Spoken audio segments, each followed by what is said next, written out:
Chapter 1: The Two Other Pieces. Rias 1 Sama, why are we at the Orc building at night and not in the morning? Asked Asia, unaware of what they were doing here. It seemed everyone else besides Zenobia knew what they were doing here. Rias didn't turn towards her but kept going through the hallway towards a certain area, an area which Asia recognized as that weird area with the sealed-off door. Before they reached it though, Akon tapped the two newer members, making them both look at her curious as to what she wanted to say. If you want to know why we are here, it's simple. Lord Lucifer last night allowed Rias to release her other bishop piece, who's sealed because he held more power than what Rias could handle back then, hee. Akon explained with a little smirk made towards her king. The two girls nodded as they now understood more of the reason they were here. But why at night? Before they could ask, Rias and the rest of them reached the door, and they could now feel the faint feeling of another devil inside, but with something else to it. Rias turned to them all. Her face looked tired and almost a bit worried over something, but none of them knew why or what could make her worried. Not even Akon, her oldest friend. Okay, everyone, a few things to know before we make sure we don't frighten him too much or the other way around. Spoke Rias as she began to explain that he was probably her third strongest piece. He was a half-vampire and that his name was Gasper and that he had a certain love for cross-dressing. Both Zenobia and Asia were slightly confused at the last part, but it helped them not think too much about that fact he was a blood-sucking vampire. But that part was also just shredded as soon as they saw him. As soon as Rias had destroyed the seals around his room and opened the door, both Asia were hit with an unexpectedly cute yelp from inside the room. Rias sighed in an almost older sister-like way before opening the door even further, revealing a small boy no bigger than Kaneko, cowering at the front of a coffin. It's just me, Gasper, don't worry. Rias tried to calm him down, but instead, No, I don't want to go outside, it's scary outside, screamed Gasper for 15th time in the last 10 minutes. Rias had tried to calm him down, but he just kept running away, until he suddenly vanished into thin air, only for Kaneko to drag back into the room, trying to crawl away with all his might. You should not run away from Rias, Gasper. It's not proper for a servant to run away from their master. Spoke Kaneko with a tone that sounded stoic, yet promised he would not away from her if he tried to run again. His mood didn't change, but only made him more scared, but he stayed in the room this time. Rias held him, comforting him with as much care as he needed. It's okay, Gasper, I just want you to join us and see the outside world again, okay? Said Rias calmly to him nodding in turn, which most of the people in the room found to be rather cute. Okay, I'll try, but I can't promise you won't be dis. Rias put a finger on his mouth before he finished his sentence. You could never disappoint me, okay, Gasper, she said, him smiling a bit more and nodding cutely. After a few more minutes of talking with Gasper in his room, they moved to the main room of the Orc where Rias just sat at her table, looking at the others talking and getting to know Gasper and them. Akon stood by her side, noticing her posture and serious look. It made her wonder what she was thinking about. Rias, is everything okay? Asked Akon, not loudly enough for the others to hear, but still enough to shock Rias out of her train of thought. She looked at Akon slightly shocked, then shifted her shock to slight dread or something along those lines. Akon stepped closer to her, wanting to show she would listen to whatever was troubling her. Rias, seeing this, sighed and closed her eyes for a bit, thinking it over a bit more, then opening her eyes again, looking at the center of the room. Sirzech told me to release Gasper yesterday, but that was not the only person I was supposed to release, she said in a serious tone, making sure no one else in the room would hear them. Akon looked shocked at this. She had never known that Rias had someone else sealed up somewhere in this building or town perhaps. Why have you never told me about this person before? She asked, worried her best friend didn't trust her enough to share such a secret with her. Though what Rias said next made her quit, and almost making her regret she asked in the first place. Because he was as part of the reason your mother was killed, and I didn't want you to hate me for having him in my peerage. That is why, Akon. Rias hung her head low, feeling ashamed by her actions and yet slight relief for finally telling her the truth. Akon, however, just looked at her best friend stunned and with tears threatening to stream down her cheeks. And why shouldn't she, when she had just learned one of the monster who tried to kill her and had killed her mother was a part of the same peerage, the same family she was a part of? Akon's eyes had streaks of lightning in them. Her best friend had held such an important secret from her all this time, and worst of all, Rias now planned to free him and let him maybe hurt other people again. Why? Why could you let a monster like him into our family? Akon asked in a cold and unheard tone for anyone in the room, as they had all switched their attention towards them, as they could feel the killing intent radiating off of Akon. Because my brother ordered me to. If I had known before I added him to my peerage, I would have killed him the moment I saw him. But I didn't, and even so it would be impossible for me to do so, as he's much stronger than any of us. Even Togdari would not stand a chance. explained Rias, but this did little to lower Akon's anger, it only made it worse. She slammed her hand into the office table, almost breaking it, not that she cared right now. She was beyond angry or sad. She wanted to kill him, and maybe even Rias right now for having kept this from her. So what now? Do you just expect me to just sit still and see him kill more people or hurt my new family? Screamed Akon, everyone in the room feeling tense. Gasper had already hidden himself behind Kaneko. Rias was still sitting in her chair, but as she turned to look at her queen, she gave off an intense amount of magical power. But what came next would have made Akon even more mad, if not for the sudden fear of death she felt at the two-eye contact. Yes, that is an order by your king, Akon. She spoke, her voice commanding, respected, and loyal, making Akon unable to fight back, and as a whipped dog, understood, master. Time skip at Ku Park. The two heirs, as Rias had called in Sona and her peerage just in case, now stood at the front of Ku Park. This confused most, if not all, of those who didn't know why, besides Rias and Sona, as they had been here around a month or two after Akon's mother died. President, why are we here? And why are we here so late at night? I have a test in the morning. Spoke a rather sleepily Saji, as many of the other members of the student council agreed with his sentiment. Sona wanted to explain, but was interrupted as both her and Rias felt something from inside the park open up. No time to explain, we need to reach the door before it closes again, she ordered as she and her peerage ran into the park, followed by Rias and her own. Though Akon was not very on board with this, but had two as servant. I know you hate all those who had something to do with her death, but you can't let that hatter blind you right now. He will use that against you. Rias said as past Akon, running up next to Sona, whom had found a rift of sorts next to the fountain in the park. Akon didn't really know what to think about what she had just been told. On one hand, she wanted nothing to do with him or Rias, but on the other, she didn't want her new family to suffer because of her selfish reasons. She decided that for the time being she would follow Rias and see where this would lead her, and then decided what she would do after that. She and her other peerage members now also stood in front of the rift. It was big enough to let one person enter at a time, maybe two if they walk really tightly through. It seems we made it just in time. The rift will begin to expand until it's big enough for all of us to enter. So before it becomes too big, me and Sona will answer any question you might have, as long as it's relevant to the current situation. As Rias said the last part, Saji lowered his arm, but it was replaced with the hand of Asia. Rias nodded to her, letting her speak. Why is this person sealed inside the fountain? Is he really that powerful? Asked Asia, gaining most of the group's attention. Rias wanted to answer, but was beat to it by Sona. Yes, he's very powerful, almost cadre level on a good day. That is why me and Rias have brought both of our peerages here, so that if refused to fall in line, we can hopefully make him. Sona explained, making her own peerage nodded in understanding, until her idate of pawn had to open his mouth. What piece is he, a rook or a pawn? Asked Saji, his tone a bit uncaring with how he spoke, as he was dead tired and also mostly wanted to know what kind of monster would be behind that rift. Rias sighed as she had released, as that was probably a very important info they all should know, along with something else. He is a pawn piece, but don't let that fool you for how powerful he is. She spoke as warning, but Saji didn't believe much in the power of a pawn, even if he was a pawn himself, though he saw himself as a powerful pawn as he took 4 pieces. Then why all this just to keep a single pawn piece sealed? I could probable take him. He stopped as he felt a sharp star come from Sona, right at him, making him stop as he felt he had done something wrong. Incorrect. Compared to you, he is worth twice as much as you are worth. That is why Rias has been very carefully about what piece she can and would use since she reincarnated him. Sona's statement made most of the people gathered shocked to think that he was worth all 8 pieces. He must have a huge amount of power, or maybe a powerful sacred gear. Maybe even both. Does he have a sacred gear?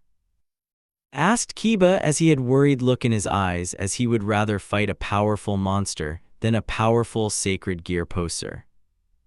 Rias and Sona looked at each, agreeing to let them know the most troubling part about him. Yes, he is this generation's Red Dragon Emperor, and a powerful one at that. Me and Sona had to put multiple seals on him and binds on him just to put him inside this prison. Rias explained, not only making many members shocked, but some even dreading what could happen if he decided to make this difficult. Though they didn't have time to dwell on that long, as the rift had finally become large enough for them all to enter.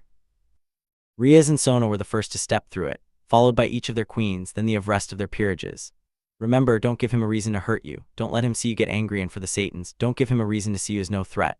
Ordered Sona as she began to power up, with Rias doing the same, as they could both feel his eyes on them already. The others soon after felt this presence as well. It made most of them shiver, as they felt a monster gazing over them. Rias and Sona stopped as they reached what seemed to be the exit from this rather normal-looking tunnel. though what confused them that when they also exited the tunnel they found themselves back outside. But something new had appeared that hadn't been there before. Many different chains of different sizes and metals, all hanged from an invisible ceiling and walls, all holding a figure up in air. The figure was clear male by the fact they could see his junk as he was naked. Though at the current time, they hardly had the chance to become embraced. Rias snapped her fingers once, seemingly making the many chain lift him down from the air, as well as covering up his man bits as Ku Academy boy's uniform appeared on him. He stood on the ground for only a moment until his legs gave out and he fell over and landed on the ground with an anid grunt. His messy long hair moved to the side as he moved his face up towards Rias, his eyes glowing a bright green at the first sight of her. "Hello Issei, it's been some time, hasn't it?"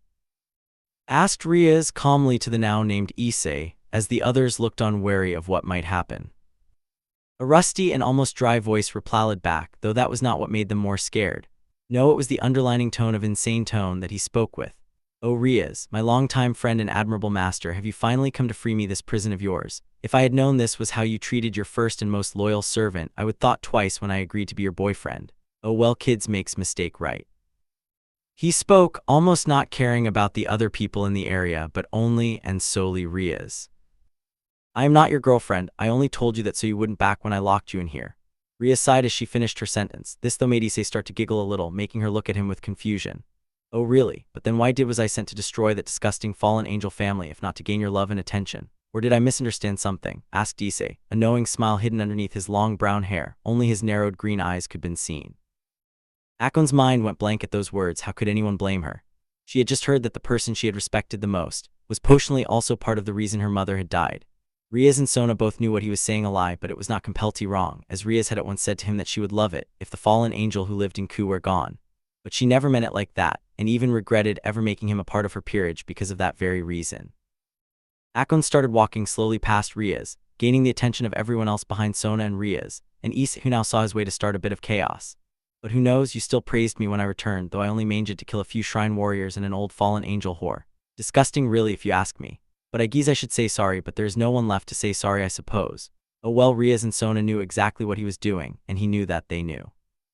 He was thriving with every word he spoke, and every step closer Akon took. Rias now noticed Akon going past. She swiftly grabbed onto her arm, almost having to drag her back. Akon looked at her with pure hatred and anger, but Rias did not let these misguided emotions stop her. "Akon, listen to me, he's trying to get inside your head. If you do what you're about to do, then he will win in this sick game of his." Rias tried to explain, but Akon had already stepped over the line, but not in the way either Rias or Issei had expected. A sudden cloud of lighting appeared over the park, and as suddenly as it had appeared, it also shortly after shot out a streak of lightning down on Issei. It hit him in powerful show of blue and yellow lights. He screamed in pain as it burned him, electrocuted him and damaged his body both outside and inside, though his roars of pain morphed soon after into cries of pleasure and enjoyment. Rias knew this was a bad time, but she couldn't help but feel embarrassed over him. "What is wrong with this sick person? Is he getting off on this? Is he Rias?" yelled Akon, angry that she couldn't even hurt him, as that was something he seemed to want. Rias only nodded, making Akon stop her lighting attack, leaving an unsatisfied Issei to lie on the ground, not happy that his fun had just ended so soon after it had begun. "Oh come on, it was just getting to the good part." "Oh well, what do you want, Rias? Was it just to see me and let me feel pain, or was there a real reason?" This shocked most of the people, as they had all seen him as a pure insane fisco, but now he sounded so serious and even a bit respectful in his tone, just not his words. Rias sighed at his sudden swift of personality and approach. "You know you were never too easy to deal with when you could always change your mind and tone so suddenly. But yes, I have come to let you out of here and rejoin me as my loyal pawn again," explained Rias, getting a small chuckle from Issei at the loyal bit. "Oh, you know I always was, at least when you would give me something." He jabbed back, making the group's emotional meter and capacity reach levels they normally wouldn't have or should have in one day. "But alright boss, I'll do as you ask of me.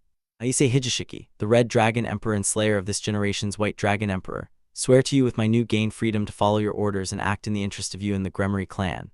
Issei had managed to bow down before her as he had made his oath and vow to her. But no one could care about that, as they heard the one thing most supernatural people would normally fear by being near or with a dragon emperor. The white dragon of this generation had already met his rival and had died by the hands of his rival. "Good to have you back, Issei," said Rias, her tone cold as she knew he was going to try and find any way to go around her at the first sign of weakness from her. Chapter 2 Leash. Ku Academy Orc Room. Rias and Sona had gone to the underworld after they had put Akon and Tsubaki in charge, and also the two who to hold the leash on Issei, a literally leash. It had some woven destruction magic in it, so it would harm him if he tried to drag or get away from the one holding it. It's not as effective as the chains in the hidden prison he was in before, but it gets the job done, and that's what's important. Unfortunately, Akon was the one holding it, and she was rather trigger-happy, seeing as she could harm someone who was a part of her mother's death. Tsubaki had to many times remind her that Rias didn't free him to harm anyone, but to increase security for the upcoming three-faction meeting that was happening less than a week from now. I understand you hate him, or at least don't like him being here. I understand and feel the same way, but it's a direct order to the Maoists. We can't go against their wishes, spoke Tsubaki, earning a long sigh from Akon as she relaxed a bit on her grip. She just went on to glare at Issei, who was currently trying to talk with the others, but Kiba, Zenovia, and Kaneko were standing between him and the rest of the people in the room. No one said anything to him. Come on now, we are all a part of this peerage. Can't I even just talk to all of you new guys? I mean, I was the first piece, so I guess I am kinda like a senpai. Shouldn't you treat your senpai with respect? Asked Issei while smirking with cocky smile.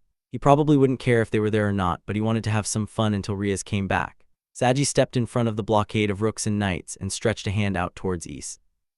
He was shaking violent, but felt he had to make the current mood less tense. Issei took his hand in his own, not showing much restraint as he proceeded to slowly crush Saji's hand with his more than base devil strength. Saji just held a brave face but was inwardly screaming to get away. Hello, name's Saji. Pleasure to meet you, hee. He spoke with pain and slight fright clear in his voice. Issei just giggled a bit before his face gained a suddenly much friendly smile. Issei Hyoudou, the same goes for me, Saji. Most of the less mature people suddenly blush at the sound of Issei's flirty way of saying Saji name. Even the Saji was unable to hide his blush. Even though his hand was being slowly crushed and he was scared of how strong he was, he right now couldn't help but be a bit interested. You too, he whispered as he began to crumble in embracement, making Issei regain his cocky smirk. But before he could celebrate making half of the people in the room rethink their love interest and sexuality, Akon janked him towards the table, slamming him into it by the sheer power of her drag. As he got back up, he slammed his left hand on the table, but his face showed no anger, only slight lust towards Akon for a quick moment.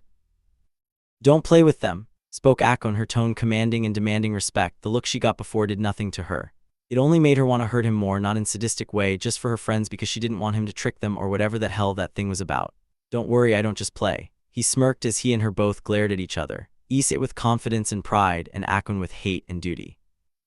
The others in the room felt unsure of what to do. They could only look for now and wait to see what might happen. The starring contest continued like this for a minute or two, all while no one dared to interrupt it or do anything of fear of what the two might do. Then both Akon and Tsubaki faces changed to confused expression, when the others behind Issei also shared at the weird sound they heard. Sniff, sniff. Akon looked at him confused. Why did he just sniff the air, was all she could think about before he opened his mouth again. So Akon-san, right, what are you? He asked, his expression no longer cocky, prideful, but instead interested and curious. I though you already knew, what more do I need to reveal? Akon answered back harshly, making him nod before then turning around looking at the other members. True, I guess you were trying to hide that. But then what about you little kitty and you their dragon boy? I can already smell you two are not devils, at least as much as the others in this room. Issei asked, a curious smile crept up his face, making the people who didn't know confused, and those he did aimsed he could figure it out. Kaneko looked at him shocked, her eyes widened as testament to how shocked she was. Will Saji stood there confused as to why he looked at him when he said dragon boy. Issei then switched his gaze from those two to the hidden gasper sitting in his box. What about you blood drinker, want to discuss your race as well? Not that there is much to say, red eyes, small fangs and even more attractive features than your average supernatural being. Clearly vampire. Issei smirked at how he nailed that part, not that everyone there didn't already know. Kiba grabbed him by his collar, dragging close to him, face to face with angry look to him. What are you getting at? Are you just here to torture us? He ordered from him, his voice searing with anger, all will tightening the grip around his sword handle. No, I am just curious as to who my master has added to her peerage in my absence, that is all. Former church members, all three of you guys, right? Issei had looked at the three former church members in the room, Kiba, Asia, and Zenovia, eyes all widen in shock. This only led to Kiba shaking Issei a bit. So what then, what about you? What are you? Yelled Kiba, his patence having already reached its limit. Issei smirked, showing off his rather sharp teeth, making the few who could see it a bit scared. Me, why I am a dragon, only 75% though. Issei answered, leaving the room speechless. And why wouldn't they? Many of the people in this room had never met a dragon, and here was one standing right in front of them. Issei just looked at them, sighing like he had seen this reaction multiple times and was getting bored of it. Hiba let go of Issei's collar, not really knowing what else to do, and just took a few steps back and trying to keep a brave face for the others. Issei just stared at him for a bit, then looked around to see the others' reactions, and boy did he love them. Either they would become more scared at the sudden eye contact, or they would take a few steps back. He would have kept doing this until he felt himself being tugged by his neck, and then suddenly he laid on the floor with a foot on his head. He looked with an enonded expression only to see Akon standing on his head, but he also spotted some black panties that looked wet, which just made him smirk, but it just came off as an even more angry-looking smile. Have you had your fun yet? Don't forget I hold the leash, and if need be I can call back Rias-sama and have you locked back up. Akon's voice was serious. Even Issei didn't really want to test how serious. Fine, I'll stop. It's not my fault reincarnate devils can't a joke or not freak out when near me. Issei answered with sigh. Don't. Because of his current postian, his voice wasn't as loud, so it just sounded like loud mumbling half the time. Akon got it along with Kaneko, who was thankful no one had asked her about what he had said earlier. Good, but until Rias-sama gets back you'll be staying like this. Understood. No one had expected the sudden shift in mood from Akon, but everyone expected. Issei could see her face had that sadistic grin on it. She is enjoying this, isn't she? Thought everyone except Issei, who was just lying on the ground, not feeling like trying her to anger her any further. Fine, I'll stay here until Rias gets back. Crow. He couldn't help himself from not making one last insult before he began to coil himself up under Akon's foot. Suit yourself, lizard. Akon just had spit back, but these rather childish remarks made the mood in the room a bit more calm. Some time went by, as the other people had split up into different groups and began talking about what had just happened and what they should do if it happened again. They had all looked over for a few brief moments, seeing the same sense as before. Akon's foot on Issei's head as he was sleeping underneath it, coiled up like a dragon though his body was that of human. It was an odd sense to say the least, but at least they didn't have to face a dragon, so this was more than welcome. Tsubaki and Akon were talking about queen stuff and other small side things which had gained the attention of the not sleeping Issei. He kept his eye open and listened carefully to their conversation, trying to learn more about the current situation, as he didn't really know what he had been freed for outside of added protection. So knowing anything outside of that might be good, which he seemed to have found by something the two said. Akon-san, did you see a blue light enter the magic dome we made around the school when you were fighting Kakabriel? Asked Tsubaki. This made Issei interested as he wanted to know what happened to Kakabriel. He was not someone you could just fight and win against. Yes, which is something that made me wonder, because you remember when Issei said he had killed this generation's white dragon emperor? Asked Akon, making Tsubaki nod, while Issei was getting more curious as to where this might lead. Well, I think he might be lying, because it was the white dragon emperor who stopped him and took him back. Explain, Akon, making Tsubaki have a shocked face and Issei an angry one, as his pride would not let anyone say he lied, and not about something as important as killing a dragon emperor. Though for now he kept quiet, wanting to see or rather hear if he might have heard wrong, or else he had been in those chains for longer than he knows. Are you sure? I know that very few scared gears gave off that kind of light, but are you certain that it was the white dragon? Asked Tsubaki, her voice having a small amount of doubt in it, something which Issei was happy for, as he wasn't the only one who thought that Akon was making this shit up. I am certain, he asked after Issei, but not by name but rather by title, answered Akon, leaving both Issei and Tsubaki stunned. Wait, maybe I have really been in that prison for long, but how long? If I can only learn the name of the current host of Albion, then I can know for certain. Damn it, Rias, what are you playing at? Wondered Issei, as he silently cursed at Rias for having some hidden motive against him. But before he could too much further about it, he was approached by Saji. Issei kept still acting like he was sleeping, but even so the boy approached him, earning the attention of the two queens, who both kept a careful watch. Issei, what did you mean when you called me a dragon? He asked.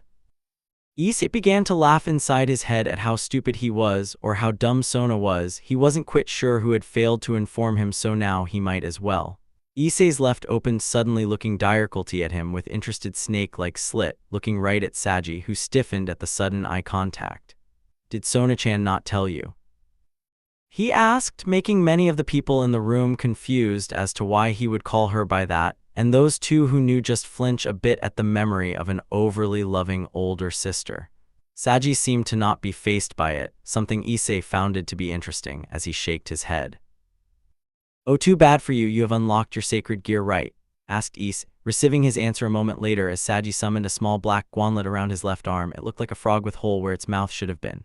Ah, that piece, it is quick good for support, did you know that? Oh well, that is one of the 4 pieces of the prison dragon King Vritra's sacred gears. It's called the absorption line, it basically those as its name suggests. Explain Issei, Saji listening carefully to what he was being told, but he still didn't why he called him a dragon. Thank for the information, but that was not my question. He spoke, making Issei form a more relaxed smile as he scanned over Saji one more time before he felt like telling him. Well, I called you that because you a piece of Vritra's original soul inside of you, hatchling. Issei explained, making the people who were listening shocked, and Saji even more so as he stared stunned at his sacred gear. He looked at it intently before he suddenly heard a voice, but that weird part was that he heard inside his head. Hatchling, so long, can't stay, tell him. A deep voice had spoken inside his head, something that made him freak out a bit, something the others noticed. He spoke to you, am I right? Asked Issei. His voice sounded less interested now and just stoic. It made Saji feel uncomfortable as he had just managed to slightly like Issei a bit for helping him. He nodded his head, then remembered the last part it had said to him. He wanted me to tell you, I think, Saji said, looking down at the ground, not wanting to make dire cat eye contact. Issei just laid still, then shifted back into a sleeping postian, making everyone confused as to why he wouldn't answer that. Even more so, since he was a dragon who are known for respecting others' strength, especially that of dragon kings. Akon looked at him confused because of weird reaction to what Saji had just said, and she became even more so when she began wondering, why would Vritra want him to know? Was it because he was fellow dragon, maybe because he was the Red Dragon Emperor, or maybe something else? They all kept looking at Issei for a few more seconds before all went back into their groups again, speaking about things of many different topics and hobbies. Akon and Tsubaki though were still looking at Issei and could see that he had fallen asleep as his body movement was that of one sleeping. Wonder why he wouldn't respond to a dragon king. Weird, I always thought dragons respected strength and power, so why wouldn't he even say anything to that? Asked Akon suddenly, making Tsubaki think about it as well as it was indeed weird. They kept looking at him, then they both heard him mumble something. They increased their sense with magic, listening carefully to what he was saying. Damn, bastard, leave her alone, mom, don't. He kept mumbling about things like that, which confused them even more. He sounded almost like a hopeless child who had been a witness to something to bad things in his family. They would have spoken about this if not for their king's sudden appearance back in the club room. Ah, Rias, was your visit productive? Asked Akon, followed by Tsubaki a bit after asking Sona the same thing. It was fine, but my brother had to give me a whole speech in small lesson on how to handle Issei up till the conference. Anyways, me and Sona will take care of that, so you may all leave for tonight. Thanks for your hard work. Explained Rias, Sona nodding in agreement with her fellow king. The peerages left the building rather smoothly afterwards, only the queen staying behind. Wake up, Rias ordered, getting an angry growl in response. What, can a guy get a little nap after doing your job for you and telling a servant about their power? He just spied out at them, making them confused until Akon filled them in, which then just turned them angry. You know that you are not allowed to do that, as ordered by Sirzech, spoke Rias, which only made Issei roll his eyes at her. Whatever, Rias, so where will I be sleeping? Between your tits again, or maybe Sona's legs? I don't mind either way. He spat at them, making them both blush at the unwelcomed memory of when he had fooled them into doing that. No, you will be sleeping in your old home, said Rias, her voice embarrassed, but also tried to be stern. My old home? I never had a home, Rias. You are my first and only home, love. His voice went from slightly angry at the start to then flirty while winked at Rias. Right, I forget sometimes as well. Whatever, you may sleep in your old room here in the building. Do you remember where it was? She asked, only to receive a rather harsh glare back. Yes, I remember my old cell. Well, I guess it's better than the new one. At least I could leave that one at night. Good night then, you know where I am if you need anything. He spoke as he began to walk out of the room until he stopped as he felt the collar around his neck tighten. Where are you going? Asked Rias with a smirk voice as Issei suddenly felt a hand on his shoulder. To my room, as you ordered me to. He answered back, not even turning towards her, but he did after a bit as he suddenly felt that room had become less inhabited. It was only him and her looking at each other. Issei looked at her Annan, but also a bit lustful because he was deeply, and I mean deeply, love with her. Rias looked at him with a cold stare, then made a hand movement he knew all too well. Sit, dog, she spoke to him. Assertion thing people don't know about Rias is that she is not a normal kind of romancer or even one to being with. The things Issei had said and had done was all things she had asked of him because she was in fact just as horrible as he was, but she hid it more and better. Good dog. Ria's eyes' cold gaze became even more terrifying. Even Issei was scared of this and also incredibly turned on. Chapter 3: Ross and Snake. Orc room. Rias was sitting on the left couch, Issei sitting on ground in front of her, his head held low much like a trained dog would. There's one thing people who admire and look up to Rias don't know, and that is she couldn't care if they did. She only cared about herself and her friends. Even Issei in some ways, but mostly because he had more or less thrown himself at her, giving her anything she wanted for just the smallest amount of love. So Issei, what happened while me and Sona was gone? Rias asked in a stoic voice, quite unlike the one she would use with her friends and classmates. Issei kept looking down as he thought how he should answer this. He wanted to ask how long he had been locked away, since it seemed like the White Dragon Emperor was back or maybe even still around. Before he could keep thinking if he should ask, he was yanked by his neck to look up at Rias' face, where he met a pair of piercing crimson red eyes looking at him. I wanted to talk with them, but none of them wanted to talk to me, so I went on to reveal most of their species and former factions. I even told what sacred gear Sona's pawn had. Issei answered back, his voice not as cocky but still the same pride. Rias mused on this for a bit, thinking about something, then she began talking again.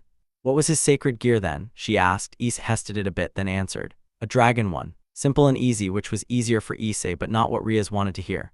Which dragon is it when you know, oh innocent lizard of mine? She used a sarcastic voice, but it was true though, as Issei was old, much older than her. He sighed, as he didn't really want to answer her question, but knew he would give in at some point, or she would just ask Sona or Saji. He has the absorb potion line and has a fragment of Vritra's soul inside of him. Issei answered back, his eyes becoming slits at the mention of Vritra's name. Rias just giggled a bit at his reaction to the name, something she found to be cute.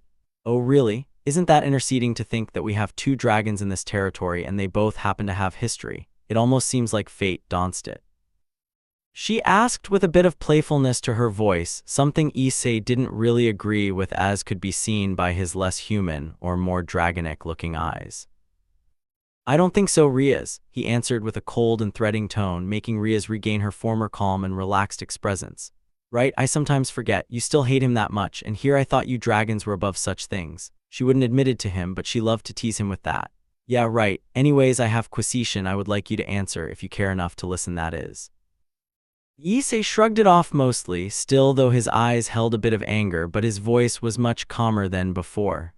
Of course, was is it, my dear Issei? She asked in that sickeningly sweet tone which Issei both hate and couldn't help himself for falling for. I want to know who the current White Dragon Emperor is. Those queens of yours dared to say I lied about killing that bitch, saying they saw her or someone in full white scale mail when you were fighting Cokebriel. Issei asked, making Rias have a slightly shocked face, then it turned into confusion. I don't know myself, but I think it's because I haven't let you out of your cage since I asked you to kill those fallen angels roaming in my territory. She answered, a hand under her chin, as her face held curious look to it. I see, so how long has it been since I killed the last one? I would like to know how long I have been gone this time. Issei asked, as he needed to know how much time had passed since he was let out, in other words, let out to take of something for Rias. And while I put you away for 10 years or so this time, I only really brought you out as I was ordered to by Surzech. Rias explained, making Issei sigh at how long it had been this time. A thing people have to remember is that time in the underworld works different compared to the one in the human world.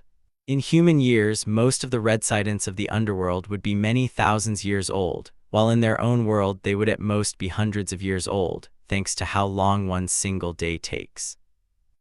Rias is 18 in the underworld, and looks 18 years old in the human, but is in fact a little over a century.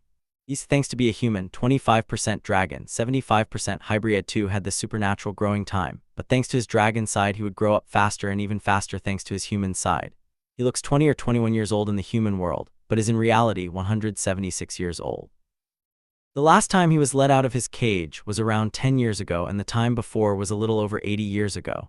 Ah, I see, well that explains a lot, I guess. So why do you have all of these different kind of species in your peerage? Am I not good enough anymore? His usual voice had returned as he tried to make a flirty remake, which was shot down by Rias as kick him in chest.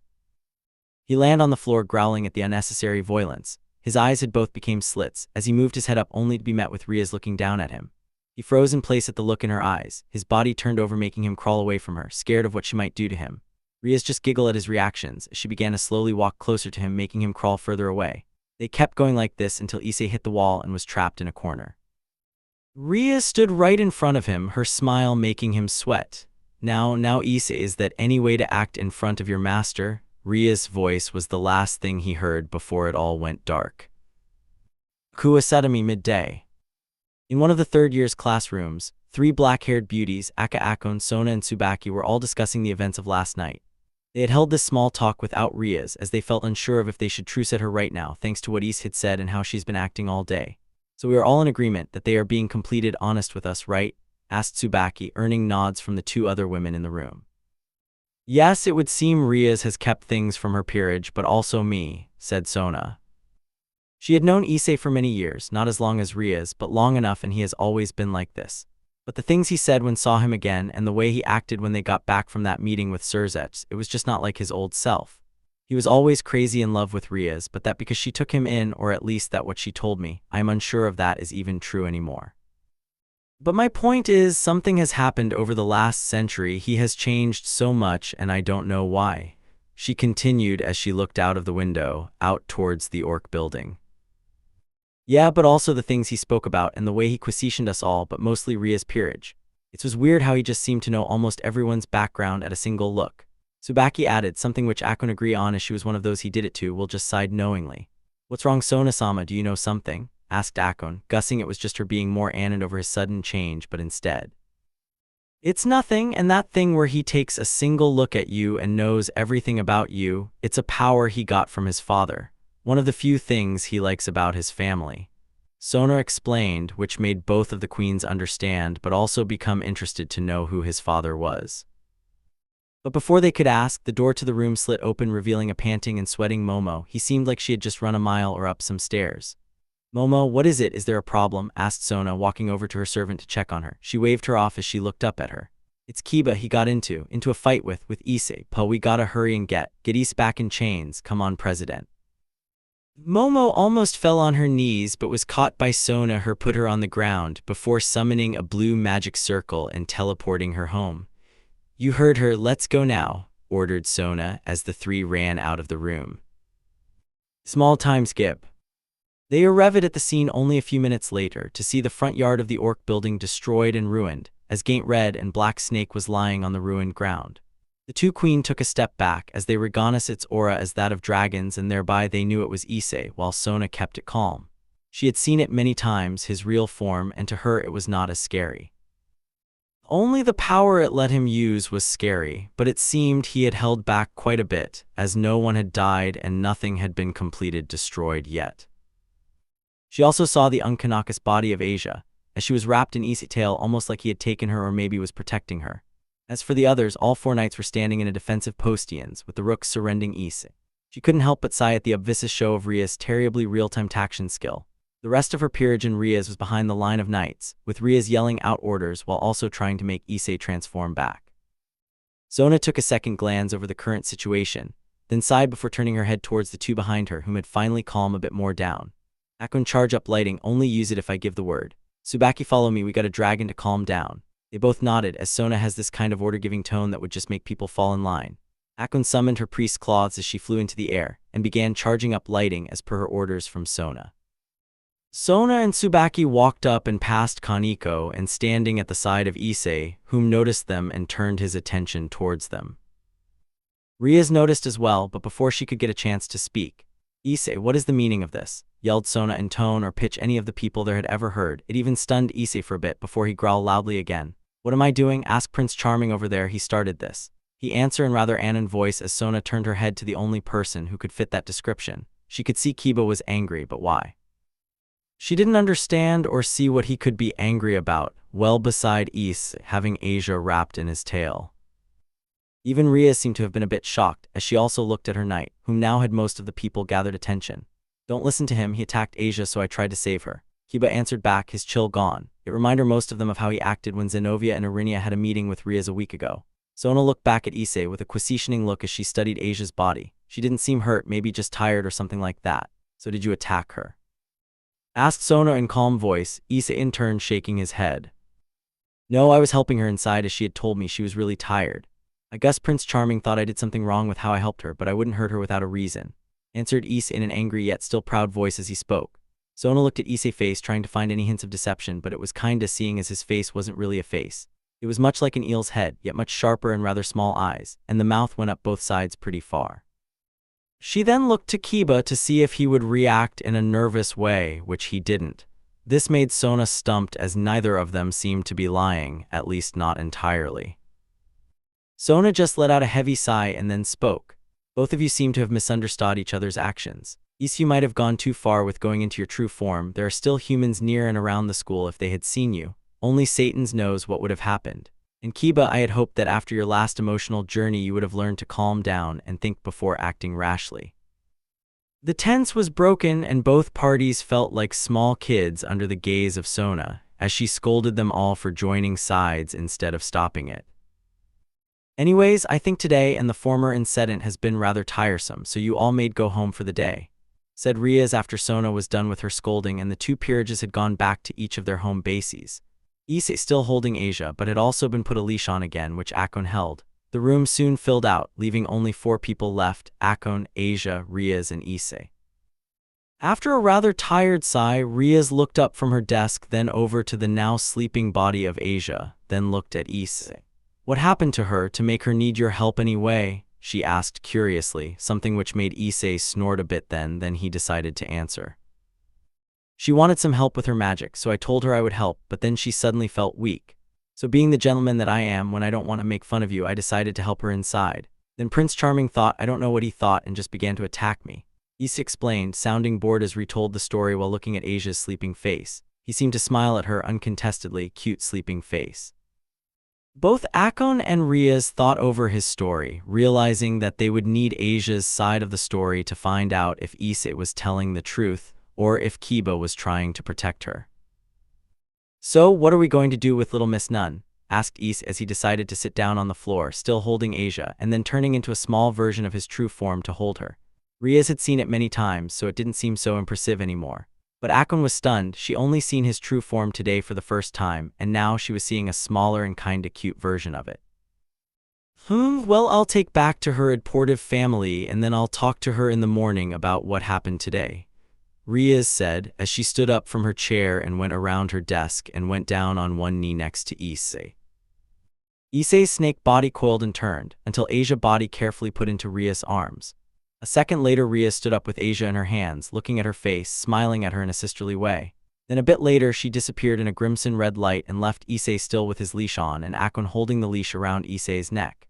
They both just stood in the room, neither of them making a single sound.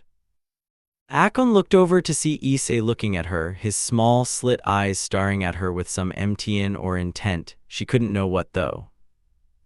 Akon just stood still and didn't move. She just waited for Rias to come back. She was coming back, right? Akon. She looked to her side to see Issei back in his human form looking at her with cocky smirk and kinda evil look in his eyes. Do you hate someone in your family? His question was weird. Why would he ask this so suddenly, and why would he ask this to someone who he barely knows? Why do you ask, do you hate someone? She tried to dodge the question with her own, but she was also curious as to who might be his parents. I hate my father, just like you, Miss Hyoudou, or should I say daughter of Barakil. Akon's eyes widened at the mention of that name. Soon after she narrowed her eyes as she began to stare down Issei, whom just looked at her with a knowing smirk. So what, I hate Barakil, then who do you hate? Just saying your father isn't a very fair when you know who mine is. Issei just chuckled a bit at her statement, then to stand up slowly as his body seemed to change slightly. His brown hair became black with purple lines, his eyes went from golden brown to purple with a black center, and his teeth became as sharp as real dragons. You want to know who my father is? Simple, he is the only evil dragon who became a dragon king. Those that explain it. Issei stood proud and tall in front of her, his bot easily a feet or two taller than before, with hair that was now as long as Akon's but even darker. His nails had also become sharper, even with a small bent to them. But his aura was something else. It gave her a feeling of dread, bloodlust, fear, and being out of her league. This is a dragon, no an evil dragon. Akon walked back slowly as the fear began to seep in. Then she realized what he had said. His father was an evil dragon who had become a dragon king. Your father is Vritra, the prison dragon king. How he put a finger on her mouth as he silently stood looming over her with his dragonic presences. His face was close to her own. She could feel his disturbingly weakened breath, as for every breath he took and let out she felt weaker. Not because of fear, but because it was some kind of magic he had put into his breath. So what do we do now? Vritra's son and Barakil's daughter alone in the same room. We do? Any ideas? Akon felt even weaker. Issei's smirk only became larger at this as the room's light suddenly turned off and only the slight laugh of Issei could be heard. Chapter 4, Evil and Fallen. The Orc Classroom, midnight. Come on now, what should we do? Issei asked, as Akino felt his breath hit her for every word he spoke as their faces were inches apart. While the room was very dark, it didn't hide the obvious smirk on Issei's face or the fear in Akino's eye. Akino tried to keep her composure as to not give Issei any glue of fright she really was, as she felt that wouldn't end well for her. After all, what he said to her could be seen as a threat. Oh, Akino-san, where aren't you answering me? Are you tired, or perhaps you dislike me more than before, that is? He hit the nail on the head with that one, as Akino was tired and she also disliked him, rather hated him for revealing her father's identity, or at least that he knew about her father. She could feel his purple eyes scanning her, looking over every inch of her body, almost like he was studying her or analyzing her for something. Akino kept silent as his studying became more frustrating, but also more invasive, as she was sure she felt something touch her. It made her jolt back at the sudden contact, then after spark a small moment of enough anger to make her answer back. What do you want? She yelled back in anger, then at the look of arrogance on Issei's face made her quickly move back and put her hands over her mouth. She felt frightened by his every action, almost unnatural so, something she hadn't noticed or given too much thought. Issei leaned in closer at her small outburst, letting her feel his breath on her face, as his dangerously sharp teeth began to shine in moonlight being poured in from the window. Oh, so you can talk, Akino-san. I was begging to get worried you had lost the ability to do so. His voice and manner of speaking told her all she needed to know, and that was that Issei was in control and that she had let him, and Issei knew this as well. Well, first off, I want to be friends. His sudden request made Akino stunned, then confused, then slightly scared. She felt herself almost becoming smaller under his gaze as his body seemed to become taller. She felt herself becoming weaker for every breath she took. He catched her in his arms as she felt her eyes becoming heavy. I guess that is a yes. Thank you, Akun-chan. I hope we can become great friends. Akino's eyes shot tight a bit after he said those last words. Ku Academy, 3 factions confronts. On the nearby hills next Ku Academy's sports ground was a rather large black and purple snake slithering around, as its tongue came in and out as if it was searching for something. Which it was, or rather Issei was, as he was the snake. He was not happy about it, seeing it as an insult to his pride as a dragon, that he was put into this form to simply siege the area. He had hoped he would have been allowed inside the meeting room, but by order of his master and by his Mao Lucifer, he was instead the sole person on this one duty. He was not happy about it, and was showing it to any who come to close, as a few of the guards of the 3 factions had when they had taken a break or such. At least that was fun. He got to scare some dumb bitch from the fallen angels, made 2 angels pray to God for him not to kill them. But best yet was the 4 devils he made sick and slightly weakened, thanks to his weakness breath, so they all fainted on the roof of one of the smaller buildings. So all in all, it was an alright night. What to do? Well, I might as well just do my job. Maybe I should check in on the kitty and Blondie, Issei thought with a devil's smirk on his snake mouth, which frightened a poor fallen angel who was standing nearby. Issei began to slither and move faster through the school grounds, over the grass under some roots and then up some stairs. But as he neared the area around the orc building, he froze, as he was able to detect 4 other magic signatures inside the building, and 2 other ones, which were being suppressed slightly. Issei could tell, after a bit of carefully detecting and reading off the magic signatures, that they were wizard or magicians. 2 things many supernatural faction can agree on is, never anger a dragon and fuck magicians. The reason why though is that magicians are usually very greedy and tend to be very selfish and do dumb things in search of power. Which also one of the reason why dragon and magician have a very strong hate-love relationship. Mostly that the dragons hate magician for killing them and stealing their eggs, and magicians love them because of their bodies and their eggs. Issei didn't know how any of the bodyguards from all 3 of the factions hadn't noticed the sudden intruders, and he wasn't going to dwell it on, thanks to another presence he felt inside the building, which made him even more mad and also slightly scared. He began to slowly move inside the building, trying not to alert anyone so that he could have the upper hand. I just hope she leaves before I get to them. Why did she have to come now? Was all he thought while he metal snake his way from the corridors and vents of the orc building. He could hear talking, all female from the pitch of their voices. He also noticed the other presence had disappeared, making him less worried and thankful. He crawled out of another vent so that he could hopefully get the next one that was connect to the room where he felt the magician were in with his teammates. Just as he was about to enter the vent, he felt something standing on his body, keeping him completed immobilist. Then a voice came, which just froze him over completely. Issei, how are you doing? Asked Off-Eyes in her stoic tone. If Issei's face was human right now, he would be sweating bullets with how scared he was. After all, Off-Eyes was standing on him outside of the room with the magicians and his teammates. He slowly moved his head to meet hers, as she was a dragon god and he knew better than to treat her with disrespect. When he met her gaze, though, he just froze completely. It was mostly because of shock, as she was not in her usually little girl form, but rather a more mature form of that. Still bandages over her breast, though, but he didn't have time or reason to think about that. "Hello, Off-Eyes, what a surprise to see you here." Unlike his usual prideful and cocky voice, this one was weak and a bit more respectful. Off-Eyes looked at him with her cold, dead eyes, then gave him a weirdly unnerving smirk. "I would say so too, it's not every day I meet an evil dragon playing friends with devils. So how are you, hatchling of Vritra and godchild of mine?" Her tone, even if it sounded stoic and emotionless, gave Issei the feeling of being made fun of and teased. Two things he hated: don't say his name and don't call yourself my godmother, he hissed back. Off-Eye's eyes gained a small spark of life in them, then returned to being dead and dull. She chuckled at his reaction, holding one hand over her mouth, then lowering it a bit after showing a happy small smile.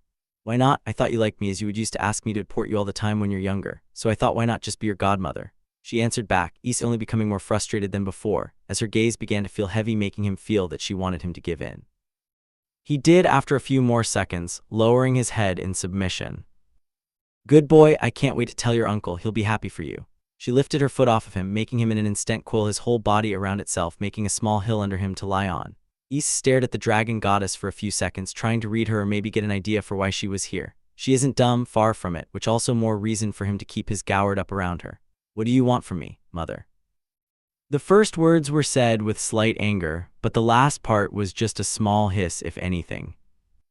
Off-Eyes smiled a bit, though her eyes didn't really fit her expression. She turned around and walked over towards a nearby window, staring out of it. "I want to go home. I want to return to where I was born, and I want your help to make my wish come true." Issei stared at her, not in shock or disbelief, but rather annoyed, since this was the 5th time she had asked him to join her.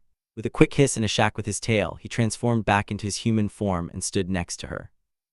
"No, I don't want to be a part of your selfish wish," he answered her in a cold yet respectful voice. She turned her face towards him, her eyes looking a bit curiously at him, then becoming dull a bit after. She turned back towards the window as small black orbs began surrounding her.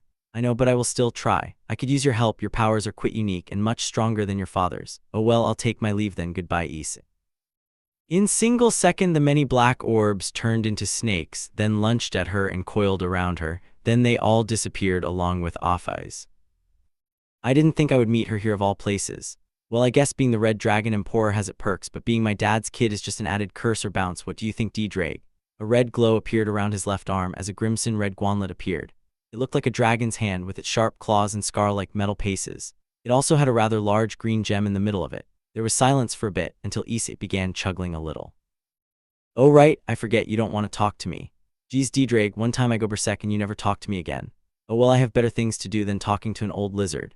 Issei recalled the gauntlet, revealing that his hand had become itself rather dragonic, as it had gained rather sharp nails and stronger-looking fingers. He pulled back his left arm as he stretched his fingers out, then dashed towards the door where Kaneko and Gasper were being held and slashed it open. Issei stood now in the middle of the room, with 4 magicians surrounding him and Kaneko and Gasper hanging on a wall across the room. All of the magicians were shocked at his sudden entry and had begun to prepare attack spells, while Kaneko and Gasper both were happy that he had come to save them. Issei didn't notice much of this, as he had a rather large urge to see blood right now, and here were 4 dumb fools who had entered his domain. "I hope you enjoyed all that magical power, because it won't save you now." Issei roared as he began to slash and strike each of the magicians in room down. Ku Academy meeting room. In one of the teacher conference rooms of Ku Academy, sat 4 of the 3 factions' leaders, discussing peace and a possible alliance. These people were Michiel of the Angel faction, Azazel of the Fallen Angel faction, and Surzech and Seraphal of the Devil faction. Each of the different leaders also had imparticipant of their own. The 2 Devil Kings had Rias and Sona along with their peerage, except for 3 members on Rias' side. Surzech also had Grafia. Azazel had a sliver-haired guy with him, named Vali, and was surprisingly the White Dragon Emperor. Michiel had a newly reincarnated angel with him, who the 2 Devil Heiress knew along with their peerages. It was Irina, the chestnut brown-haired girl. The tension in the room was rather calm, as all of the leaders had been listening to Rias reenact the whole cockabeel, with Sona conforming everything as a witness to it. "Well, why don't we just get this over with and declare peace already?" asked Azazel suddenly out of the blue, as the Rias and Sona went back in line with their peerages. "Aren't you being too quick, brother? Your factions is the reason we're having this conference after all. Shouldn't you at least explain yourself on that part?" asked Michael as he turned towards Azazel with a slightly worried face, to which Azazel just sighed before looking over at the devils. "Fine, the short story is Cockabeel didn't want to enjoy peace and then did this. I take responsibility. Is that good enough?" Michiel just sighed at Azazel lazy explain, but knew he wouldn't try any more than this. Serafal and Surzets looked at each other, nodding, then looking back to the two older leaders. The devil faction would like to enter peace with your two factions as well. Serafal spoke, even standing up to summon her magic girl get-up, but before she could get more embracing persona, Azazel asked something else. What does our two dragon emperor think of this peace? We can't just decide for them after all. What do you think of peace, Vali? Asked Azazel, making the three other leaders and their followers all wide-eyed at the fact he mentioned both of the dragon emperors. Even Vali seemed surprised and even more interested at the mention of another dragon emperor. All the devils knew who was the other dragon emperor, and were rather shocked that Azazel seemed to know who it might be as well. Michiel was just surprised that they both were in the three factions this time. Rias stepped forward proudly, standing next to her king brother. The Red Dragon Emperor is currently not here, as I asked them to take care of something else. A simple answer, but enough for everyone to know the current postians of information and power. Azazel just nodded, looking over to Vali a bit after to see the young man having a rather battle-hungry smile. So Vali, you interested in this peace thingy? He asked, gaining Vali attention, who looked at him for a few seconds, then answered with, I only care about fighting strong foes, but I guess if I can fight this generation red dragon, then sure. He answered back in a bit more calm tone. Most of the people wasn't happy about his reasons, but it was better than him rejecting the peace. But as everything seemed to fall in place, the fates seemed to do the thing they always do and fuck everything over. A sudden magical injury was shot out, freezing the whole place over in a kind of time-stopping magic. Only the people with enough magical power or sacred gears was in effect, leaving only the four leaders, Vali, Grafia, Kiba, Saji, and Arena alone in the now time-frozen room. What just happened? Asked a worried Saji as everyone looked around, seeing the many other people standing frozen in time. I don't know, but it seems someone got their hands on that vampire boy and forced him to use his sacred gear. But who could do something like that without any of us noticing? Azazel spoke. The last bit was more of a quotation to himself, though. He stroked his small beard just a bit before he and the other three leaders all looked toward the table, or rather over it, where suddenly a beautiful tan woman floated in midair over it. Kateria Lavithan, so you're behind this little stunt. Spoke Surzets in rather annoyed tone, as Kateria just looked back at him with a devilish smirk. Chapter 5, Kings. Ku Academy Conference Room. The shock of most of the devil people in the room was great, as it's not every day they see old devil royalty, or criminal one at that. Kateria Lavithan, the descendant of the original Lavithan, had just appeared in the middle of the conference room and begun her monologue. She spoke of how she was the true Lavithan, how Serafal had done okay job keeping her throne warm for her, and how she was going to kill everyone in the room. Everyday villain stuff. With a quick and sneaky hit from Azazel sent her out of the window, with Azazel and the other leaders preparing a defensive dorm around the frozen members. Vali, while me and the others are getting this ready, could you keep Arguset entertained? Asked Azazel, as Vali looked out the window to see the many hooded figures coming out of Gate Circle hanging in the sky. Vali just shrugged as he stepped closer towards the broken wall, then jumped out of it, with blue light forming around him as he did. Vanishing Dragon, Balance Breaker. A mighty voice roared out from the newly formed white armor around Vali's body, with two Gate blue wings shining as it did. Sure, old man, better pay me extra for this. He answered as he flew at high speeds into the fight, flying between enemies, knocking them out of the sky one by one. And while Vali was kicking ass, the leaders managed to move and form a dorm around all the frozen people, and had sent Azazel out as another fighter. The three other leaders and Grafia kept the dorm up with Saji, Kiba, and Zenovia just standing by, not knowing what to do. I forgot Zenovia also danced get frozen, so just forgot that fact, and let's pretend like I wrote her name as an unfrozen person last time. Ku Academy Orc Building. Screams and yells of pain and death could be heard through the whole building, as many small pills of magician corpse had formed throughout the halls, with a clear blood trail from them all leading further into the building. Blue missiles, fireballs, and lighting strike were being shot and fired off towards the same directions, as the magicians casting them were retreating away from the place. Everyone cast holy magics. Yelled one of them as he stopped and began to cast one of the few holy magic magician knew about, only to be cut in half a second later by an invisible claw. The few people who had stopped to help all stood complete frozen as they all look on in fright as his body fell to the ground in two pieces. They all began screaming in fear, some of them seeming to lose their mind over this as they fell over and fainted from pure horror. A low growl was heard from the place they had all retreated from, which had been barely visible as a smoke cloud had been formed from all the explosions. Really, is this the best you can do? I am not even trying yet, geez. A deep and prideful voice spoke from within the smoke, soon after followed by heavy footsteps. A young man exited the smoke. His build was intimidating as he was easily over 8 feet tall with arms and legs that looked like a monster limbs with how big and strong they looked. His hair went all the way down his back, almost reaching his kneecaps, and his face had most of covered in black scars, and his hands had been replaced with claws. He even had a long and thin tail swinging around lightly behind him. All of the magicians who saw him like this had their souls leave their body by the sheer amount of fear they felt at the sight of him. He was the very imagine one would put under the word monster, as that was what he looked to all of them. He wasn't a human, he wasn't a devil, and he wasn't a dragon, he was a monster. His tail suddenly lunged into the head of one of them, piercing his head in millisecond, and then pulling itself back behind him. A creepy grin formed on his face as he continued to walk forward, killing more of them with either his tail or his claws. Behind him came 2 other people, Kaneko and Gasper, who were both in pure fear at the sight of Issei's actions and at how easy it came to him. They hadn't known him for long, but they knew he was not one to be messed with as he was a dragon, but this was nothing like what they could ever had imagined.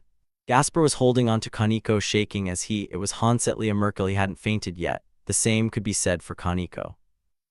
She had to get Gasper out of here, as this was not a safe place for them and right now, even if Issei a teammate. Gasper stopped walking, holding onto Kaneko even tighter than before, making her look at him to see his face filled with tears. Come on, Gasper, we have to get out of here. Just walk a bit more and I'll carry you. The rest of the Gasper put a hand on her mouth in sudden motion, making Kaneko shocked at his sudden action, but before she could take his hand off her mouth, she noticed why he did it. He was looking at them, his eyes shining in purple glow, making them look threatening, even more since he was staring Kaneko down. Kaneko didn't move for the longest minute in her life, as she and Issei held a starring contest. She saw how he was focused on her, not even caring about the few hits the magician got on him, letting his tail lunge at them. He then looked away and went down a corner after more of the last ones remaining. Only then did Gasper take his hand off her mouth. Don't talk right now. I know bloodlust when I see it, and trust me, it's taken a lot out of him to not also kill us right now. If you say or do anything right now, he might kill us. Kaneko looked surprised at Gasper's explanation, but could hear he meant every word. She nodded and continued to walk with him to find the exit. While they were doing that, Issei was ripping the head of the last magician inside of the building. He threw off into the hallway, letting it roll a bit, spilling more blood on the floor as it did. He then just stood there in the middle of his handiwork, not doing anything but just breathing silently. He then let out a heavy sigh and formed a happy grin on his face. His body began to become smaller, his hair shorter and his limbs more human. His face lost all of its scars, even the purple eyes turned into golden ones instead. He began chuckling a bit, then laughing like a maniac. His laughter was strong enough to make the hallway he was in shake a bit, letting the blood on the floor and walls spread a bit more out. Once he stopped laughing, he just looked around the hall, then headed over towards a nearby window. When he reached it, he saw the many other hundreds of magicians in the air, a rather big magical dorm on the ground, and a blue flash in the sky. His smile disappeared, as it became a scowl instead at the sight of that all-too-familiar blue light. A gauntlet suddenly appeared on his left arm, crimson red with a big green gem in the middle of it. Issei's scowl turned to a slight smirk at this as he looked down at the hand and imagined the soul inside of it looking back at him. Well, Drake, I know you don't like me, but what do you say to saying hello to Albion? Issei asked in an amused voice as he opened up the window with his right arm. Let's do it, Issei shot open in shock. Drake had just spoken to him for the first time in years, decades, he didn't even know, but it did leave a much nicer smile on his face. Yeah, let's. In a flash, he disappeared out of the window. Ku Academy Battlefield. So Kateria, what with all the magicians? I thought the great mighty old Satan faction didn't need any humans or outside help. Azazel asked while dodging one Kateria's attacks and firing back a few light spears in retaliation. Kateria just glowered his comment, her eyes narrowing at his insult. You don't need to know, you'll be dead before long, so just make this Isseizer for us both and let me hit you already. She answered back with a prideful tone with a hint of anger in it. Azazel only shaked his head at her answer, thinking, spoiled kid, geez. They kept at this with more of Azazel insulting her, while trying to learn anything from her, and Kateria answering back with hate and pride. Light spears, balls of water and magic was sent flying from each side, neither hitting their targets or anything else. All the while that was happening, the other faction leaders were having a hard time keeping up the barrier around them and the frozen people, as the amount of magician kept growing, even with volley knocking them out of the sky. Zerzets was still fine, as was Michiel, but Serafal and Grafia were starting to have trouble with the ongoing bombardment, enough to make Zerzets notice and take action. He turned his head to the remaining people that hadn't been frozen in time. Kiba, Zenobia, Sajin, you angel. He yelled out to them, all of them looking towards him, neither of them still really sure what to do. I want you four to get out there and help fight the enemy, while we keep this barrier up and protect everyone else. Is that understood? Surzech asked in a commanding voice. Hiba, Zenovia, Saji and Arinia all looked at each, then back to Surzech. Yes, sir. Surzech merely nodded at this and went back to focusing on the barrier while those four went out and began to fight as well. Hiba and Zenovia, with their increased speed and dexterity, made good use of these skills and as well each other's to slash down the enemy. Arinia joined them as air support, with Saji as even more support as he had learned how to use his sacred gear, thanks to the training with Gaspers. The four of them made quit the combo, but still nothing compared to Volley, as he was still sending many of the magician to the ground, with quick and precise hits and attacks. Divide, divide, divide. Albion's voice could be heard every other second, and the amount of power Volley wielder increased for each time he spoke, it could be felt too.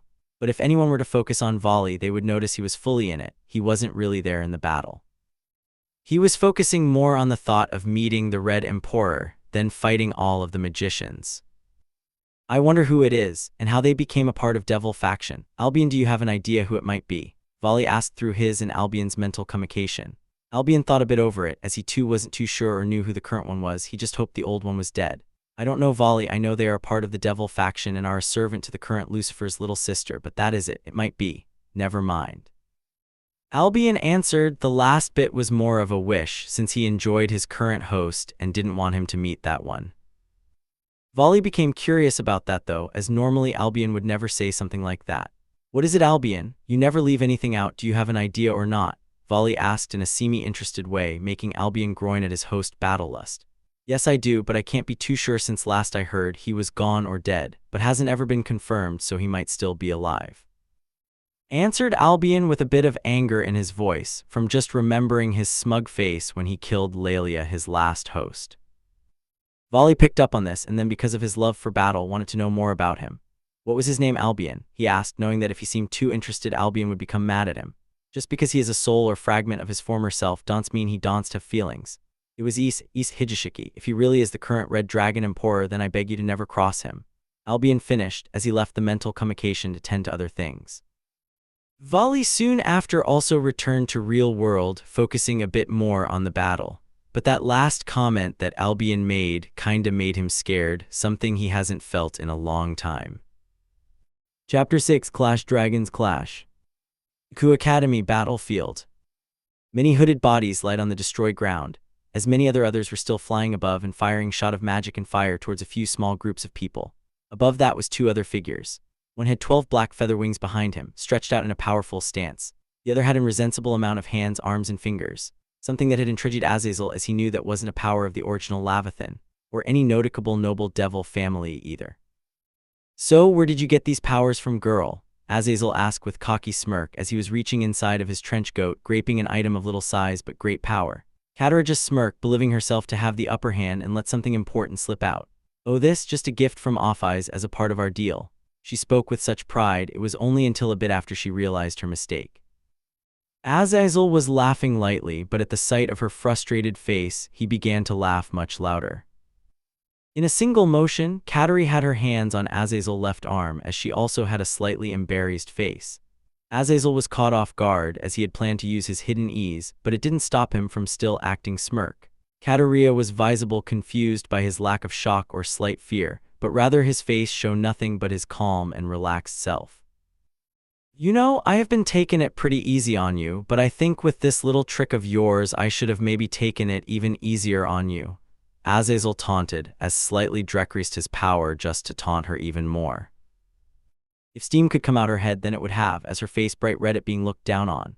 Don't look down on me as if I was a mere child. Besides, this is no simple trick, it is a way to succeed in killing at least one of the three factions' leader. She proudly proclaimed, something Azazel reacted to with a bit more seriousness as his power rose a bit up again. Kataria noticed this, and smiled as she felt she had won in this scenario, until Azazel did the unexpected. Oh really? Then what if you're not graping onto anything? He asked while holding his freshly ripped-off arm in his still remaining one. Kataria just looked on, stunned at his pure will, even if it was hidden behind laziness and unseriousness. Her smile soon turned into a frown, then an angry sneer. Even so, I will take at least one of you done today, for I am the true. Blood flew every as a golden spear of light pierced through stomach. Her eyes looked down, then up again before losing color, and then she fell. While Azazel was busy taking care of his shivered arm, and keeping an eye on the hopefully dead body of Kateria, Kaneko and Gasper had reached the defense barrier. Surzets noticed them as they ran across the battlefield, dodging make and other things being shot at them. They reached the barrier, jumped right in, and both fell on the ground from how tired they felt. "Good job, Kaneko and Gasper, safe. I am glad you both escaped," he spoke, not noticing their faces tighten up at the mention of escape, as he was still more focused on the barrier. Kaneko and Gasper looked at each other, not sure if they should tell him what they saw, as they didn't if Issei would harm them if they did. Many seconds passed. It was barely noticed the uncomfortable silence, as heavy breathing was heard and explosions of the battle. Surzet sighed as he didn't want to ask, but felt he might know how, or rather who helped them escape. "Issei saved you, right?" he asked, to which they both flinched as they were still scared of what they had seen. "It's fine, you don't have to answer. It was the same with Rias and Sona when they were saved by him as well." Surzet spoke as he tried to comfort them, but with small success, as it only made them even more fearful of him. If both of the heirs in control of Ku both fear him when he is like that, then why shouldn't they be scared? Luckily, before they both could fall deeper into despair, Azazel descended down from his early battle and landed in front of Gasper. Gasper was still a bit too shaken up to notice, something Azazel noticed as well, as it was obvious with his almost violent shaking. He put a hand on his shoulder, making Gasper jump from the sudden feeling of being touched. "Calm down, kid, it's just me. You know, the guy who helped you train your sacred gear," he explained, making Gasper calm a bit down but still shaking a bit. Azazel reached into his left pocket, reaching for his other special item he brought with him as a sign of goodwill. "Here, kid, put on this bracelet. It will disable your sacred gear in terms of how much power it can use at a given time. It should unfreeze everyone here," Azazel explained as he handed him the bracelet, which Gasper took gracefully into his own and put it on his arm. Nothing really happened for a few seconds, then suddenly the magical circle where all the magicians were coming from disappeared. Then after all the people who had been frozen unfroze. A few of them fell on the ground as they had lost a lot of ingrai. Rias, Sona and Tsubaki managed to keep standing but wobbled just a slight bit. What happened? Wait, why am I outside of the school building? And is that magicians?" Rias asked as her confusion began to grow with every direction she looked. Sona and Tsubaki felt the same way as their eyes widened for everything they saw. Gasper walked over to Rias but held his face low, then went down on his knees. "Rias-sama, I am so sorry. I'm responsible for all this. I shouldn't be left." Gasper was stopped mid in his self-hating speech as he was hugged by Rias as she held him, comforting him. "It's okay, Gasper, as long as no one was seriously hurt, then it's all okay." She spoke soothingly into his ears as he cried into her chest, much like a child would in their mother's embrace. She kept stroking his hair carefully as the fight began to near its end, as the last of the magician was taken care of. Azazel and the other leaders let down the defensive barrier they had all held up, as they then went on to talk about what they believed could have cursed this. Then shortly after, they all went back to the younger people, though Azazel decided to fly up to meet with Vali as he was still up in the air. It seems that other factions, namely the Old Devil faction, is very keen on stopping this peace from ever seeing the light of day, explained Surzets, as the younger people listened as they wanted to know what happened. "We believe that a simple peace may no longer be enough, and have to the conclusion that in a sudden explosion, then a dark figure crashed into the ground right in front of Surzets. Out of the small crater came Azazel with a smirk on his face as he looked up into the sky, which every else did as well, to see what was the course of this. They all saw the figure of a white armored figure hovering in sky, as his two giant blue wings shined down on them. So Vali, what's with the sudden betrayal? You could have just write me letter or maybe just a little hint," Azazel asked in a calm tone as Vali unsummoned his helmet, revealing his face as the young handsome sliver-haired man he was. "Nothing personal, Azazel, but this side just seems more interesting. Made an offer I couldn't refuse," was all he said as he then revealed 5 pairs of bat-like wings. This made most of the people gathered shocked at this reveal. He had a small confident smile as he resummoned his helmet and stretched out his armor's wings, giving him an even more powerful presence with this simple change to his pose. "I am Vali Lucifer, the White Dragon Emperor and a member of the Chaos Brigade, right?" asked another voice from above everyone else. They all looked up to find another armored figure, though his armor was crimson red and instead of 2 giant wings, it instead had a long tail. Vali looked up at him, knowing at sight that this was his rival. This was the Red Dragon Emperor. Everyone else on the ground knew the same, but both Rias, Sona and Surzets were surprised to see him in his balance breaker. The other people on the ground were quite taken aback by his power, as this was the first time they met this, or rather the last generation Red Dragon Emperor. Azazel smirked as his eyes lit up with curiosity about him. The people who had fought Issei less than a week ago all felt themselves gulp at his true power, as they now knew he wasn't even taking them seriously back then. Gasper and Kaneko felt it the most, though, as they both had seen the slaughter he had committed, and now felt even more scared of him. But the one who felt the most scared was the sealed dragon inside of Vali's sacred gear. Albion, if he could, would have been sweating bullets at the sight of his previous host killer. Vali couldn't move under the gaze of Issei. He was stuck in space. Every second felt so long, even more so when Issei began to descend down to his level, giving up the advantage of the high ground. It only showed how sure he was that Volley couldn't beat him. Issei floated right in front of Volley, who was still mostly unable to move or do anything other than inhale, but even that was only weak and small breaths. Issei's tail began to swing around behind him slowly, then it began to coil around Volley, trapping him without any problem. Issei sighed heavily as he put his head on his left arm, almost like he was bored. Volley had barely noticed that he had been trapped his tail, but when he did notice, it made him feel so weak. How is it that I can't do anything right now? Is it really all because of him? Volley asked himself as his fear began to rise slowly. I believe so, Volley. It's one of the perks of being who he is, and it's also one of the best ways to defend yourself against him, Albion explained as Volley just became confused. How is it also something I can use against him? Volley asked Albion. His more normal attitude had slightly returned at the hope of a way to escape or maybe even defeat him. What I meant is that Issei takes grave offense to where or who he got his powers from, namely his father Vritra, the only evil dragon king. Albion answered back, making Volley feel another feeling he hadn't felt in quite some time: sympathy. But it was only brief, as he would use this new information to his own advantage and get the hell away from here. So are you going to talk anytime soon, Lucifer? Asked Issei in a cold and bored tone, waking Volley up from his talk with Albion. He didn't feel as scared as before and could somewhat now think more logically. He unsummoned his helmet, showing his face to his rival, who did the same, revealing himself to him as well. Volley saw his toothy smirk and the snake-like tongue that came out a few times. So are you ready to talk now, my rival? Can I even call you that with how weak you are? Taunted Issei as he slightly tightened his hold on Volley with his tail. A few cracks in the armor began to appear as he did so. Volley grunted slightly at the increased pressure, but mustered up a smirk, as Albion had just told him Issei's old name. Yes, I am ready to talk, Issei, or should I say Ritara, son of Vritra. His smirk became just slightly wider as he said that last bit, while Issei just had his eyes widen at the mention of that name. Most of the people on the ground stood there in shock, as not only was Issei's father Vritra, but his real name was Vritra. Even Azazel stood there shocked, as his interest in Issei only grew even more. Issei's eyes narrowed, then they formed two slits instead of his normal human eyes. What do you think you're doing, telling everyone about my family? I was hoping to keep that for myself. Oh well. Issei let go of Volley, much to surprise of the many people gathered, but not of two. Rias and Surzech both sighed at the sight of their brother toying with his prey. They both knew they couldn't do much to stop him, as was stillborn when it came to these things. Dragons are prideful and will not let anyone off the claw hook when they have first set their sights on them. And just as they had come to learn over their many years with him, he launched himself at the unprepared Volley, who had to go on the defensive. Issei didn't let up, as his attacks became faster and faster, making Volley have a harder time defending himself. Issei's unrelenting attacks began to take a toll on Volley's armor, as small piece, then bigger piece began to fly off with each hit that hit, until finally his armor broke completely and he was sent crashing down onto the ground with a tail whip from Issei. He hit the ground in only a matter of seconds, creating a deep crater along with a gaint dust cloud.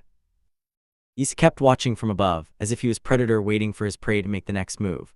Volley crawled out of the crater, his shame obvious, as he was said to have been the strongest white dragon emperor in the last few centuries, yet he was beaten this badly in less than a minute. What the hell was that, Albion? I thought you told me it would make him let me go or something like that. Volley asked through his mental connection to Albion, who was just as confused as his host. I don't understand, it should have worked. It was how my last host survived her first encounter with him, Albion answered back. Are you going to keep lying down, or are you going to fight back, White One? Mocked Issei as his tone was filled with damned pride of his.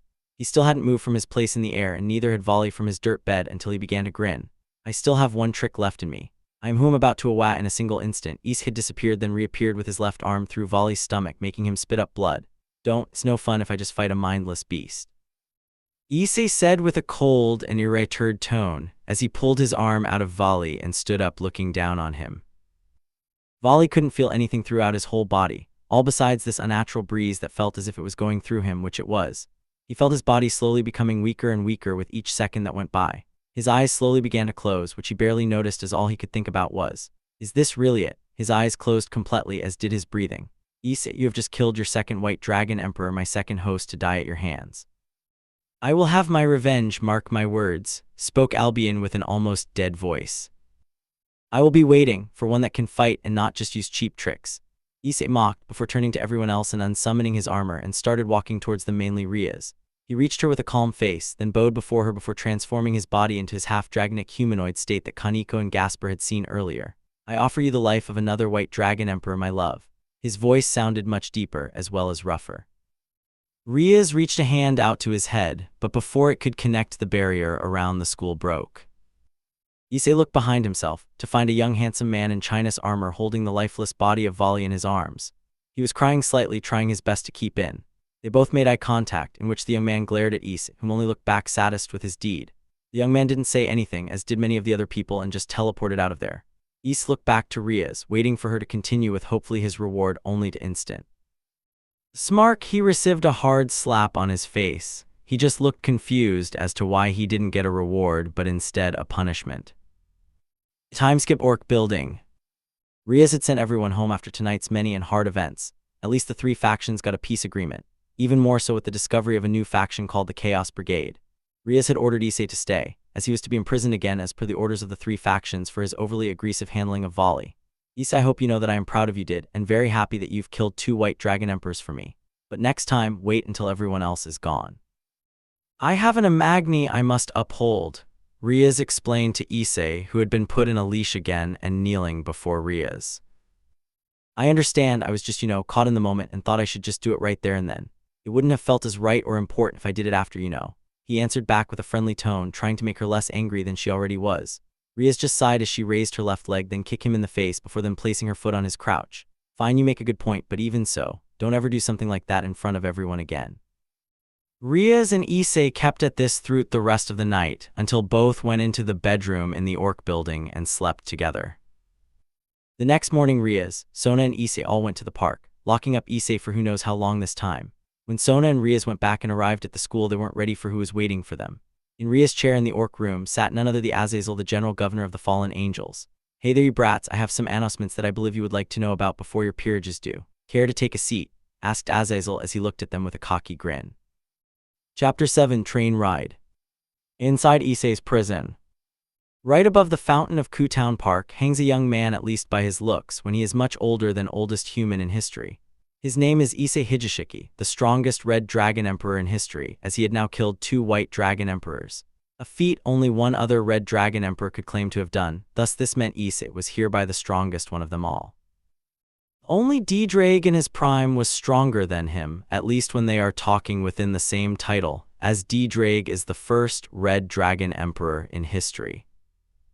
But that's not important, as what's more important is that Issei was once again locked up in chains of kinds of binds, lock and charms to keep him from escaping.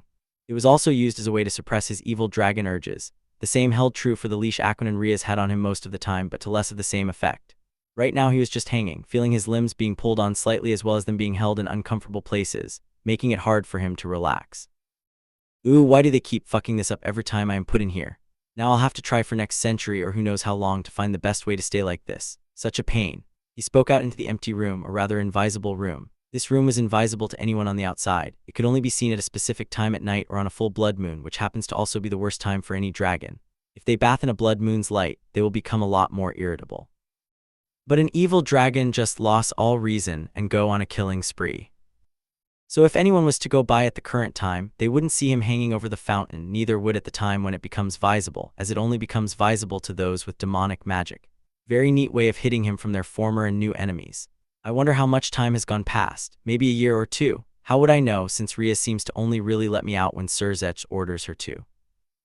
Issei spoke again, then went it off to mumble about random stuff, until he saw 2 figures approach the fountain. He eyed them carefully as to be sure he wasn't seeing someone else, but he wasn't. Before him, or rather outside his prison, in the middle of the day stood both Rias and Sona and looked towards where they thought he was hanging. Issei was a bit taken aback by this. He hadn't expected them to visit like this, because they had never done this before. Sona and Rias turned around and began to walk away, but not before Rias waved to him sneakily as to not make the small kids near the fountain look at her like she was weird. Issei wanted to wave back, he really wanted to, but his hands were in chain, making that quite a hard task to do. Would you look at that? They visited me even if wasn't really face to face. He gotta say, devils are so weird, it really makes me wonder why I fell for one sometimes. Oh well, I am sure it's just this once. His voice was soft, not the usual pride and roughness, but more like a love-struking teenager. He smiled a little bit as he went back to trying to get comfortable for the next few years. Time skip. Night, day, and guess what night? Issei had been staring off into distant, just beyond his invisible wall, seeing the days go by and people come and go. He didn't know how long he had been in here, but already felt like years, centuries maybe. He didn't know he never knows, which was the only thing that made kind of scared to be in here, since not only does he lose his sense of time, but he never knows what he might see when he comes out again. These are things that keep him from just relaxing and not coursing problems, as DxD want to be put in here. What if Rias falls in love with someone and forgets about him? What if his adoptive family dies? What if someone diffles his mother grave? He didn't know what could happen, as everything outside of the space he was in just seemed to go by in an instant. That is until it suddenly became dark, but not just for a few seconds, but rather for an hour, then 2 hours, then 5 hours. And then he noticed 3 figures approaching the fountain. 2 of the figures seemed female, while the other seemed to be male. The 2 female opened up the seal on his prison as they both vanished into corridor between the outside and his prison. The male stood quietly outside, just waiting for the 2, maybe even Issei, to come back out. Issei then felt the chains loosening a bit on both of his wrists and ankles. His demonic and dragonic powers and magic were still being suppressed, but it was still better than having his wrists and ankle in constant pain. Soon after, the 2 females entered his room, and he recognized them immediately as they did. It was Rias and Sona, both wearing their school uniforms like they had just come here after Club Devil activities were over. They both seemed tired, but even so, Rias smiled a rather nice smile when she made eye contact with him. It wasn't received well, as Issei was in the mood to be a dick since he felt insecure about who that man outside was. So, who the new guy, your new boyfriend? Issei asked, straight to the point. No reason to act nice and friendly when he didn't feel like it. Rias and Sona both looked at each, then sighed, as they both should have known bringing him here was a bad idea, since Issei gets very easily territorial when it comes to boys being around his Rias. He is not mine or Sona boyfriend. In fact, he is our new club guidance teacher, as per some of the show of goodwill from the fallen angels. Rias explained in a tired voice, as she didn't feel like fighting with Issei over this, as the first thing they do after he gets out again. Okay then, so who is he then? Issei asked, a bit impatiently, but thankfully the man of the hour answered back quickly. Azazel, the Governor General of the Fallen Angels at your service. Azazel joked in his anyone but smooth voice as he entered through the corridor that the girls had entered through earlier. I see a fucking crow. You dare bring a crow into my den? Issei yelled at the 2 girls, who both knew, luckily, that he wasn't angry. He was just playing it up for the extra effect, plus it wasn't like he was gonna spit fire at him. Issei had sent a stream of purplish flames towards Azazel, who taken it head-on, not even dodging or putting up any defenses.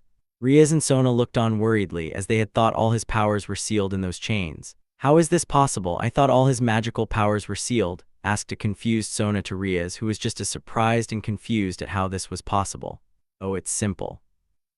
A dragon breath weapon is a part of them. It's not something that can be sealed with magical binding chains. It's a physical trait. Much like swordmanship or martial arts, you need to lock up certain parts of his body to make sure they can't perform it. The voice came from within the flames. It was Azazel. As soon as Issei heard his voice sounding fine and well, he stopped his breath attack and just looked on with mild annoyance that someone could take his breath attack head-on and come out unscathed. Azazel stood in the same place as before. The only difference was that his clothes were on fire, but he simply patted those parts so that the fire went out. He was smirking all the while standing there, then he turned towards Issei, looking up at him.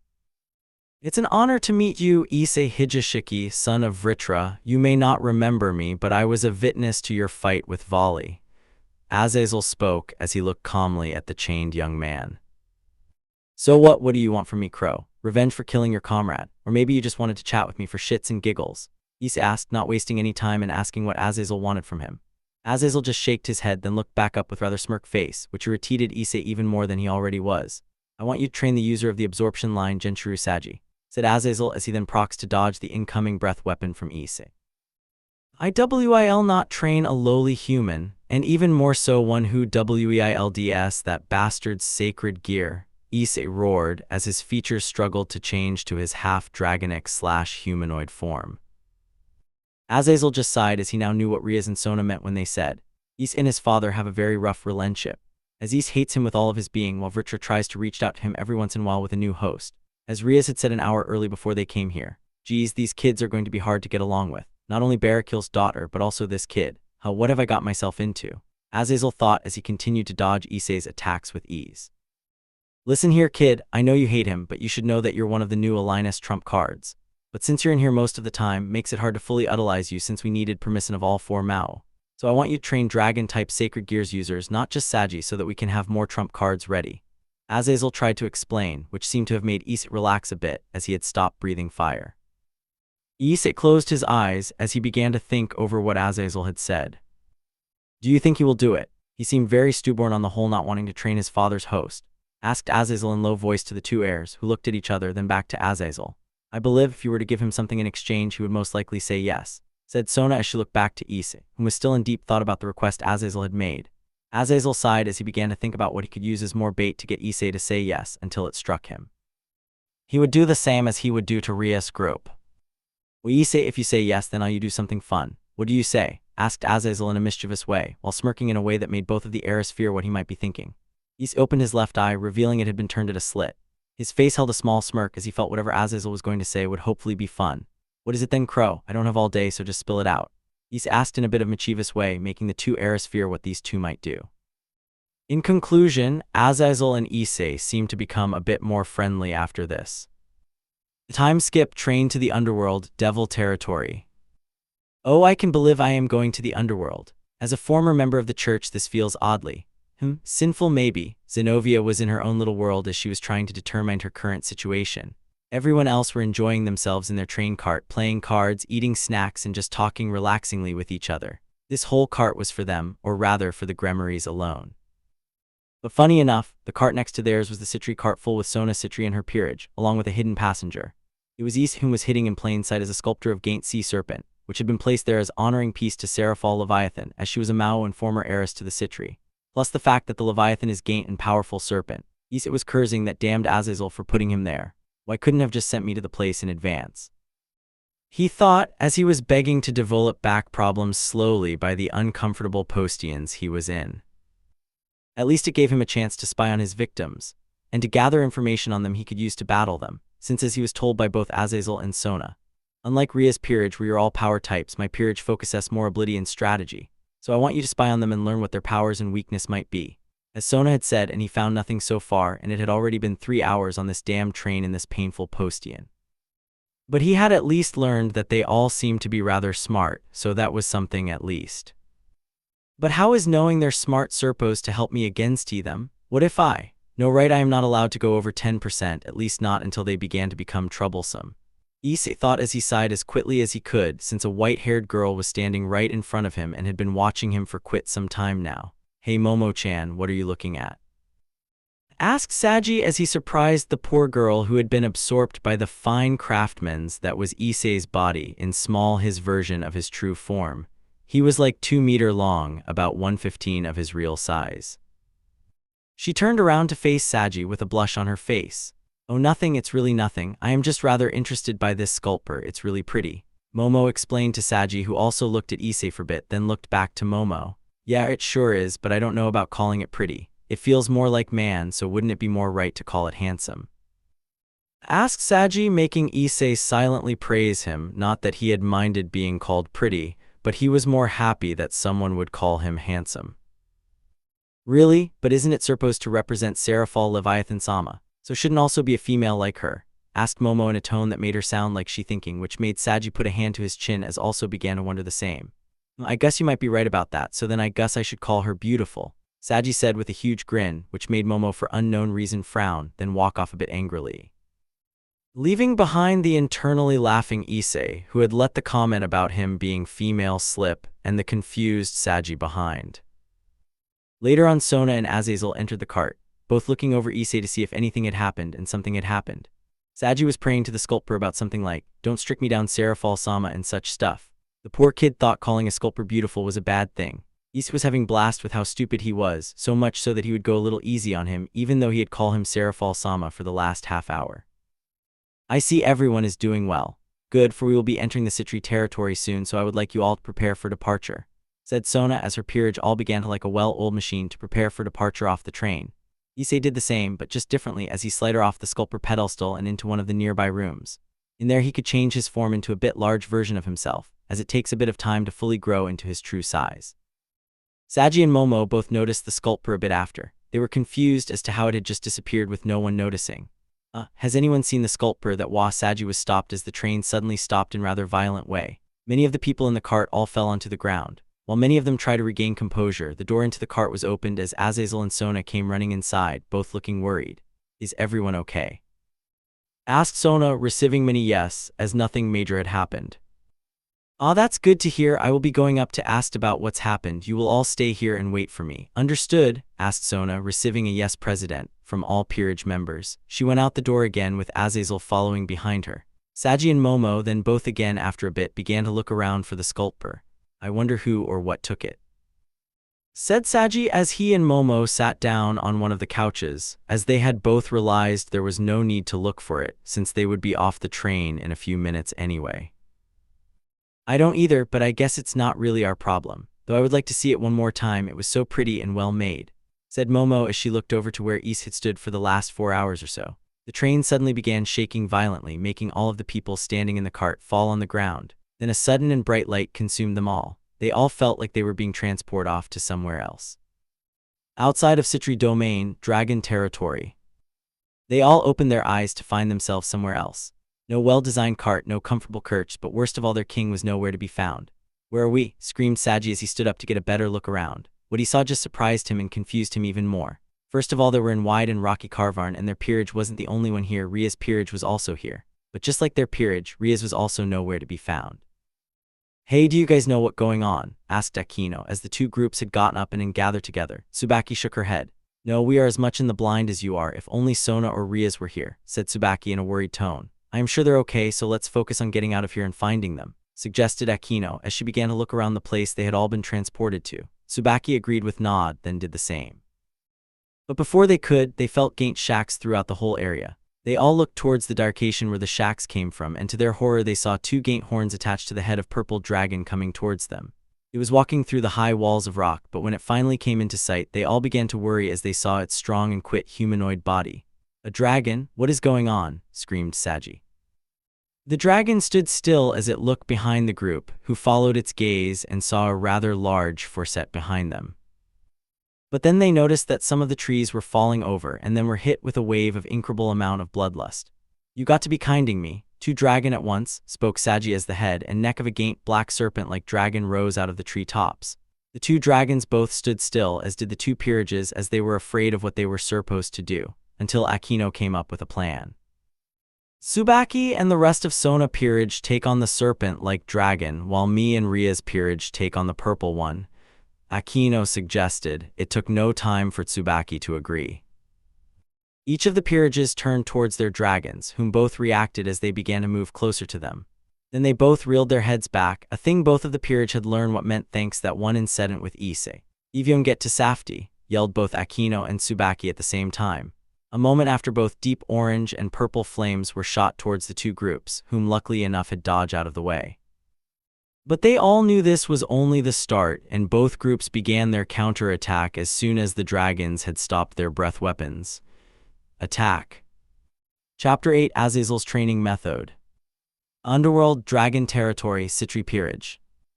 I'll command since Sona is not here. Tsubasa and Tomo attack it from the front. Sajo, support them as best as you can with your sacred gear. Momo and Rei, you'll stay here with me and prepare support knife magic and attack magic, yelled Tsubaki as her wings popped out of her back and she took to the sky. Yes, Vice President, the group yelled out. Momo and Rhea flew up next to Tsubaki, one preparing an attack spell and the other defense spell. Tsubasa and Tomo went full force ahead towards the gaint dragonic snake, Tsubasa reeling her fist back before sending towards the underside of the snake. Much to her shock, she felt the recoil of the hit, as she was sent a bit away as the scarls of this dragon was tauter than she had thought. The same could be said for Tomo as she tried to slice its side, only for her sword slid off the scarls. They both realized they needed more strength, or had to hit the same area in a certain order if they wanted to leave any damage on its body. Saji summoned his sacred gear, forming a little snake's head on his left arm. He shot it off and lashed onto one of the dragon's spikes on its head. Got it, he yelled out, which ended with him having the dragon focusing on him. It raised its tail a bit before launching it off towards Saji, who luckily enough got time to see it and just barely dodged it. Don't got it, he yelled out again as he lied flat on the ground before standing up and moving to another postian. The 2 girls who had tried attack earlier had used this slight distractions that Saji made to make a quick plan of attack. They both agree that Tsubasa should try to break its underside's scars as they should be softer. Hopefully they was. She got about 3 hits off with her using full power for each one, and her arm going numb for spilt second with the amount of recoil she felt for each hit. She had just landed the third, which seemed to have bent the scars a bit in, but she did though fail to notice the 1-meter thick tail that swatted her away to the side. Tomo had luckily dodged out of the way and the proc to attack with a piercing strike which had not just slid off. She had pierced its armor, and not just by a few centimeters but by at least half of her sword. "Here, fire here," she yelled out to Tsubaki as she took her sword out of the wound she had made and ran off to help Tsubasa. "Good job you two, now Momo, Rhea, fire everything you have there," Tsubaki yelled out as she fired off a massive streak of lighting. Momo and Rhea both fired off regular expulsion magic. All 3 shots hit their target, making the ground around it blow up as well as a few more of its scars. They could even hear a roar of pain. Then they felt something else which they hadn't expected. They felt dread, an unnatural amount of it. Then they found out why, as it seemed like the dragon they had just attacked had begun to raise its power. When it stopped, Tsubaki realized they wouldn't stand a chance without the other peerage behind them. She looked behind her, hoping to see them coming towards them to help, but instead find them all on the ground and the other dragon still standing without a single scratch.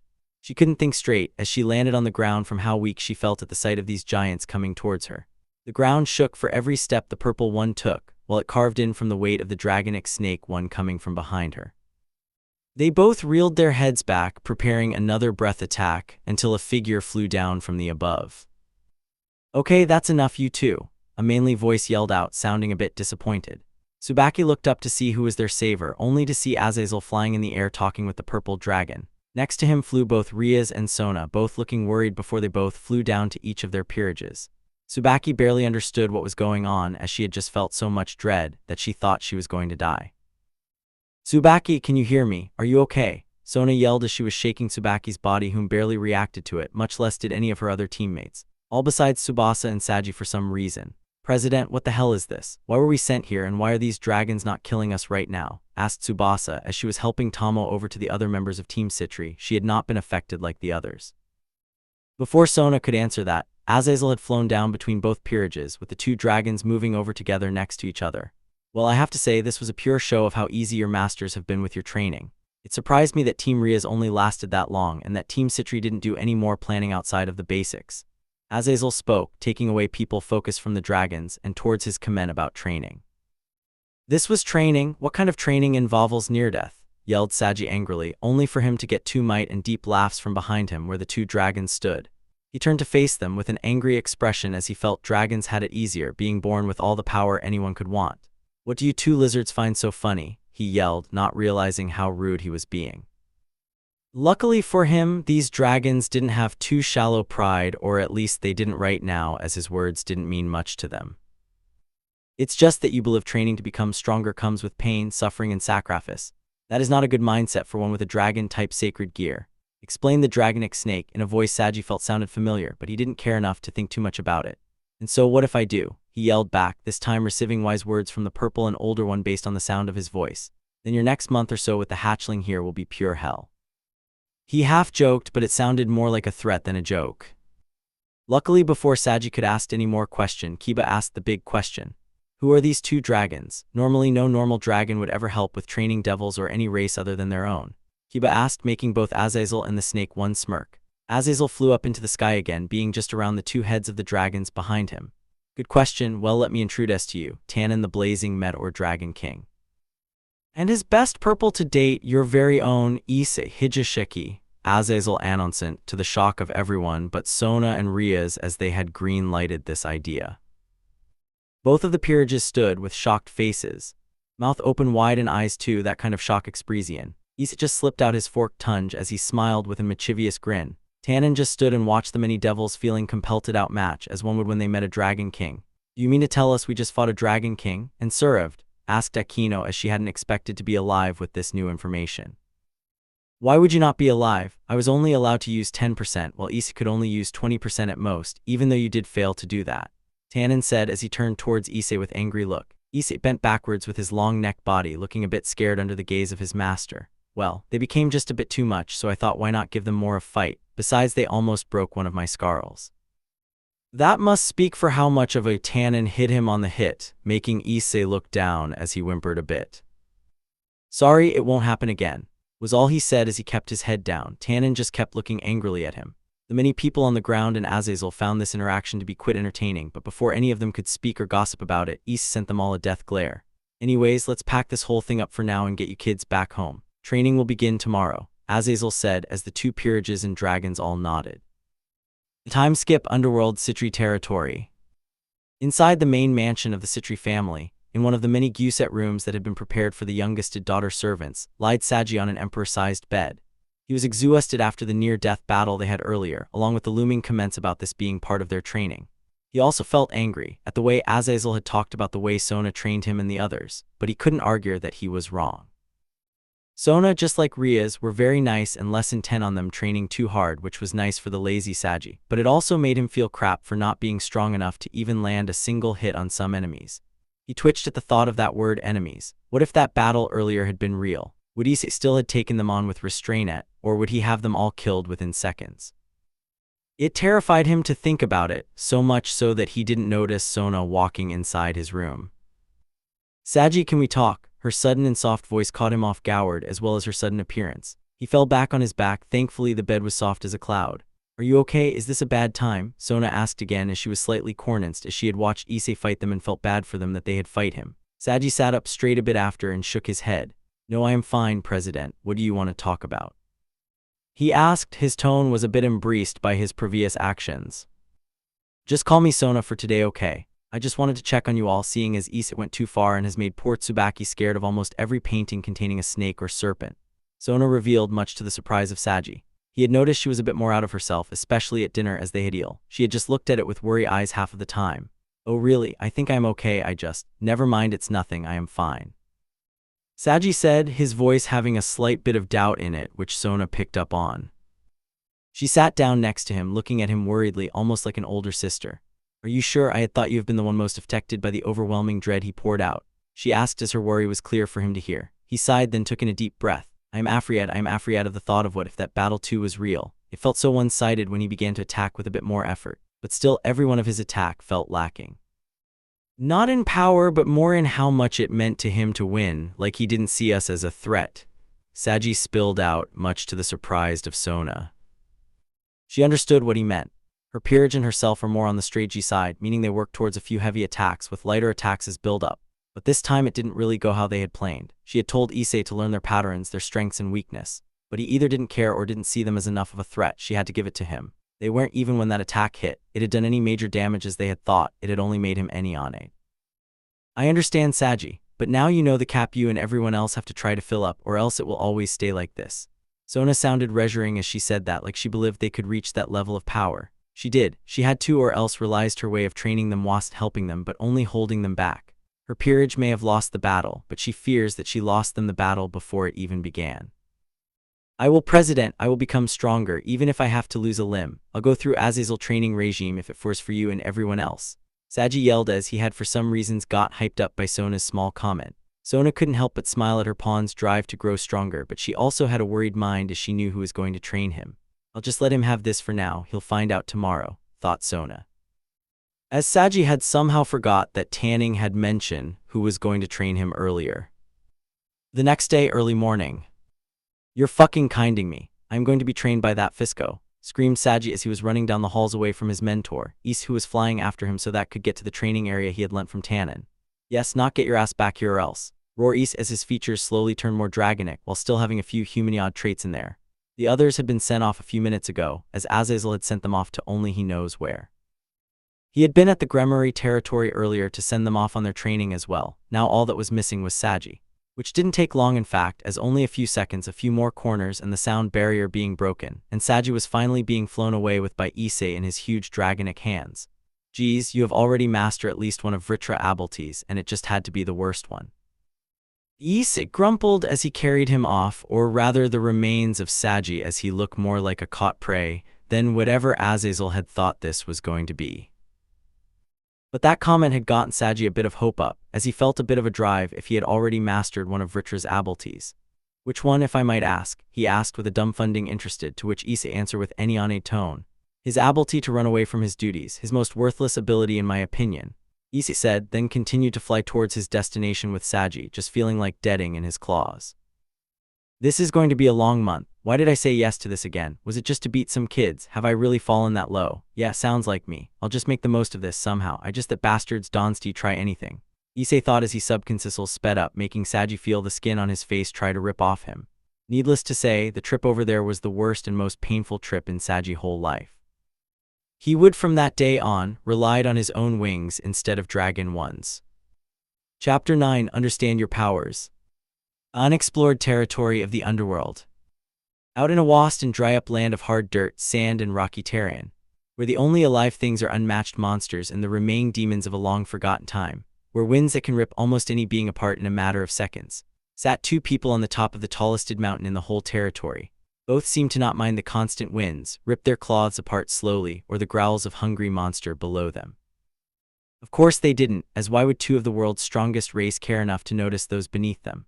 One of them was a young man as far as his looks went at least. He had long and almost tentacle-like hair which was both blonde and black, each color per each of the many tentacles of hair. His eyes were as strange as his hair, as his left eye was golden while the right was black. He wore rather military-like clothes, or at least what would look like military clothes. His companion was a small girl with long black hair and dull gray eyes. She had chest open and exposed, but at least she covered her breast with tape. They both just sat there still and none caring about the literal hundreds of hungry creatures below them, trying their best to climb up to them and eat them. At least they did until a sudden spark of dark lighting struck down through them, killing them all in a matter of seconds. Annoying pests, why can't I ever just have moments worth of quiet? Asked the man as he sighed in annoyance, making the small girl look over at him with expressionless face. I know you enjoy their struggle, ultimate evil dragon. The small said, making the male look annoyed as he hated how she seemed to know everything but still turned his head towards her. Yeah, whatever you say, Snake. What do you want from me? You don't normally talk with me, or any of us. Asked the man with a slight bit of curiosity. The girl just looked out over the horizon, seeing the vast derset that the creatures that had just died, as well the man next to her calls home. I talked to Issei the other day, he's been released again, she said with not much change to her tone but a rather creepy smile, or whatever this smile was. The man looked on with interest as a slight smile formed on his face. Oh really, my nephew is out again, maybe I should visit him. The man spoke as he stroked his chin. He then looked over at the small girl again as another question arose in his head. So what did you two talk about? Did he say yes to joining us? The man asked with a small bit of excitement in voice, even moving his upper mostly towards the girl next to him. She rather than answer just formed a happy smile instead then towards him. He finally let me become his godmother, she said with joy, much to the man's dismay. His face literally froze, as he had hoped something more important had happened.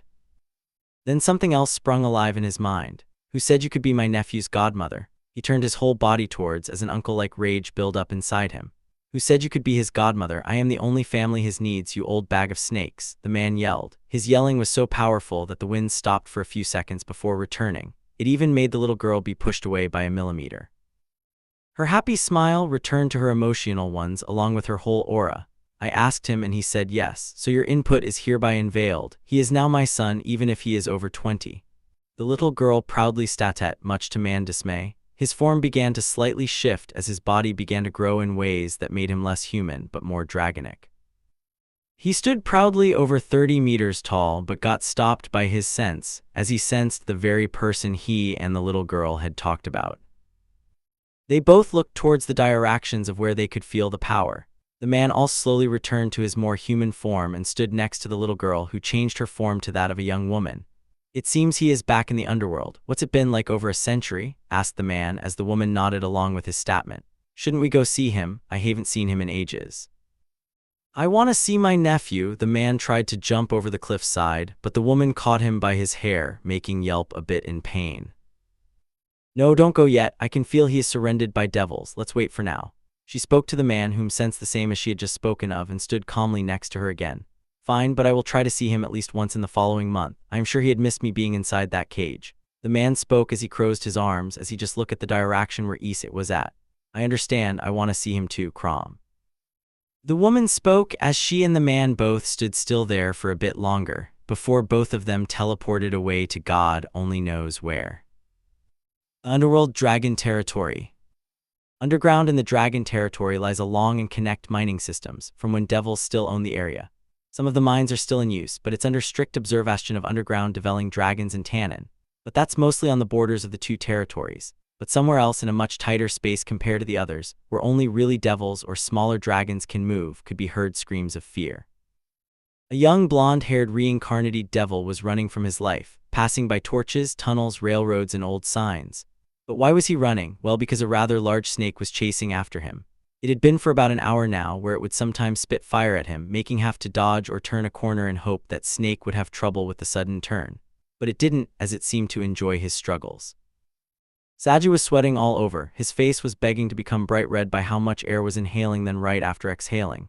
He had his sacred gear out, but he had hardly used it, as he didn't see how he could use it in this tight space. He looked behind him to check if the snake was following him, only to find the tunnel to be empty. He slowed down as he saw this as a good chance to catch his breath, or maybe he just relax a bit. But he soon felt that this was a mistake, as a wet sensation touches the back of neck. He slowly and frighteningly turned his head around to be met with the giant face of Black Snake, with its giant purple slit eyes staring him down. He closed his eyes as he had accepted his lose, even opening his arms up as a sign he was beat. The snake began to expand its mouth enough so it could swallow him up in one bit, but instead it just spat out a gallon of spit on him, which was slightly toxic. "You failed," said the giant snake as Saji opened his eyes, feeling the toxins enter his body. "I know, but why did you have to potion me? You know not everyone has as high potion." Saji fell over, but lucky he had been caught by Issei as he had turned to his human form. He carried him over to the side of the wall, putting him down and up against the wall. "I know, but it's part of the training I planned for you," he said quietly as he too sat down next to him. He just stared off down the long and almost maze-like tunnels, wondering what in the world the devils could have ever even found here, as this entire place was literally nothing more than dirt and more dirt. Saji's sacred gear unsummoned itself, which had for some reason caught Issei's attention. He noticed that where it had been a few seconds earlier now have a bit of mark on it, which was something he had hoped for. It had a faint black mark of circle, with a droplet of water inside it. "Oh, it seems like it's working faster than I expected. Maybe that bastard got himself a Campidapel host this time." Issei spoke out loud as he also noticed another black mark faintly form itself on the side of Saji's head. It looked like a heart, but it held a small rappel that went down through it, making it look like a broken heart instead. It made Issei's faint smile turn to a frown just at the sight of it. "Really compatible," he said angrily as he stood up again, going down one of the tunnels, leaving Saji by himself. "I just hope the kids is going to be alright with that mark," he said as he went down the tunnel, before releasing a powerful wind down all the tunnels, making all of the touches go out, making the entire cave a dark abyss where, funnily enough, only Issei was giving off a bit of light. It came from his back, this purple light. It came from 6 or 8 places on his back. He pulled off his shirt, which would have shown off his normally muscular build, but instead it only showed these others' marks on his stomach. They didn't shine as much as the others, but they could still be seen. He kept walking down the tunnel, having his vision adjust to it as he went. His many marks began to light up more and more. His body began to grow in size as he began to take on his more dragonic and humanoid form. The lights from his marks began to die down as his eyes instead light up in a purple light. He kept walking like this until only his eyes had light in them. He then stopped as the sound of chain was heard, then more. He looked around him trying to see them or find them, but he didn't see them or find them anyway near him. He began to walk forward again until he felt something holding onto him. That's when he heard the chains again. He looked on his legs and arms. He saw the many chains on him, holding him back, not letting him walk forward nor anything else. He didn't seem to be worried, as he had tried this before long ago. He then heard 2 sets of footsteps coming from behind him. He didn't look behind him. He didn't want to look behind him. He knew this sense by heart, even if he had only seen once before. It played in his mind every time he thought of her, his mother. He felt a warm and cold touch on each of his shoulders. On his right was a cold and dark hand with the looks of a claw, while on his left shoulder was a warm and yellow hand that looked like a human woman's hand. "Can't we do this another time? I am really not in the mood for this," he said quietly as the sense kept on. The 2 people he hated and loved the most showed up on each of his sides. One was a tall, dark figure with dragonic features all over his body, his father Vritra in his human form, while the other was human figure with fair skin, beautiful blonde hair, and a kind smile. His mother. He didn't know her name, he just knew she was beautiful. Then a sudden black and purple egg appeared before him, which the 2 figures went over towards. Both of them held a hand on it as they both smiled lovingly towards it. "I don't want this right now. Can't we just do this another time, please?" Issei said with a bit of whimper as he knew what would happen next. But the sense kept playing as the 2 figures stood next to each other, holding onto the other with loving care. Nothing was being said until a sharp scream was heard from the woman. Issei closed his eyes as he didn't want to relive this moment. Screams, blood gushing out, and the sound of broken and crushed bones could be heard all around him. Even worse was the sound of his father eating the broken body of his mother. Then the only part of the sense when they said something came, and the words he hated the most from his father came out. "We love you so much, our little Ritara." Issei's eyes shot open as his face and the ground met. He looked up to see he was back in the tunnel again, no chains, no blood, and his father and mother were both gone. He sighed weakly as he knew he was going to have a tough time for the next few days. "Hey Issei, where are you?" He heard the voice of Saji, which made he realized he had probably been out for at least an hour, but at least he could now distract himself with training Saji. He turned himself into a snake again, not as big as before, but still larger than your average snake. He crept down the darkened tunnels as quietly as he could, pinning down Saji as the fool was still calling out for him, not realizing this was part of his training. He found the idea even faster by the fact that he had made a small flame in his hand as a source of light. He slid her up behind him, quietly as to not disturb him or make him aware of his presence. Then he blew out his light, making the poor boy stiffened. Now, who said you could make your own light?" Issei asked in an evil way before begging the next bit of Saji training. Time skip. "Okay, that's enough for today. Good work, you did better than I had expected. You even got one of the marks," Issei said as a half-dead Saji was lying on the ground patetting as the horrors of his training was still fresh in his mind. His whole body was mixture of cuts, bruise, and toxin, which he had luckily grown a resistance to. "And since you did so well on your first day, we can take it a bit easier tomorrow," Issei said, making Saji sigh in relief. "But do continue on the meditating training. You'll need to have clear and problem-free connection with Vritra," Issei said as less of a high point but more like a loss. Saji just shrugged it off since 1. He barely knew the whole deal between Vritra and Issei. 2 was none of his bussiness, but he is human and feels he has to ask just be sure Issei is okay, at least that what his heart is telling him to do. "So, Issei, how does it feel to be related to a famous dragon?" Saji realized that he could have said it better or just not said at all. It felt like the best thing to ask in his mind, but now that he said out loud, he realized it didn't sound like he cared about Issei's problem. "Oh sorry, I didn't mean, sorry, forget I said anything." Saji tried but felt like he was only digging his grave deeper, and even deeper if he tried to defend himself. "It feels, I don't know, I have never wondered about that before. How does it feel?" Issei said, much to Saji's relief and surprise. Saji tried to sit up, managing to support himself up against one of the tunnel's walls. "Really? I thought most people in your situation would have wondered about something like that once," Saji asked, his half-dead body screams of pain being muted by his human curiosity and fellow empathy for his fellow human. Issei sat down as well. The mood just made him feel like this a sitting down and talking moment. He let a bit of his dragonic features show, like his eyes and his longer purple and black mixed hair. "I might have at one point, but I just forget or something.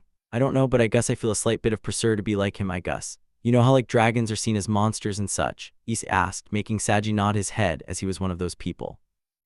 "Well, for us dragons, everyone just look like prideful little pests. But the thing is, both sides, as in both dragons and the little pests, both pursue each other in some way to act these ways we see them as. Do you understand?" Issei asked, as his harsh and prideful gaze had disappeared and the gaze of a friend had taken its place. It made Saji feel less worried, as it seemed like Issei was being a bit open with him. He nodded slowly as he did understand what he meant. He was just not really sure where he was going with this. "So then what if you take a family from anyone's species? Let's say a devil family, for example the Gremorys. They are known for their kindness and almost family-like treatment of their servants. So what if one of their Vritra family members didn't do the same things as his family did? Wouldn't he maybe feel the pressure to be like the others, even though he wouldn't want to?" Issei asked, his example being a bit hard for Saji to understand, but he had gotten the gist of it. "So like how humans think all Asians are smarter than other races of humans?" Saji asked, trying to simplify it for himself, making Issei nod his head. "Yes, like that. I guess didn't know that was a thing. Anyways, I feel that way when it comes to me and Vritra. My name is more or less just a copy of his, and my true form is a near-perfect copy of his. Even my evil dragon urges are much similar to his. So people, when they learn of my relation to him, they always get this single-minded thought process of me as just another Vritra," Issei explained as he sighed heavily, remembering one of such moments. Saji sat quietly and thought over what Issei had told him. He went pretty deep into, even for him. So deep he in fact felt someone else or something else also looking at it with him. On the outside, Issei sat still as a few more of those kinds of moments went through his mind until he noticed Saji was just staring into the air. His look was dead and his breath seemed weird. "Hey Saji, are you okay?" Issei asked as he moved over carefully to Saji to check on him. Saji suddenly summoned his sacred gear. Issei was a bit surprised until he felt a slight anger rise in him thanks to a single thought. What did that bastard do to him? He gritted his teeth so much so he almost broke them. His hair began to float much like snakes around his head, making him look kinda like a male version of Magus. "Vritra, stop whatever it is you're doing," Issei yelled at Saji's frozen body, which at those words seemed to move again.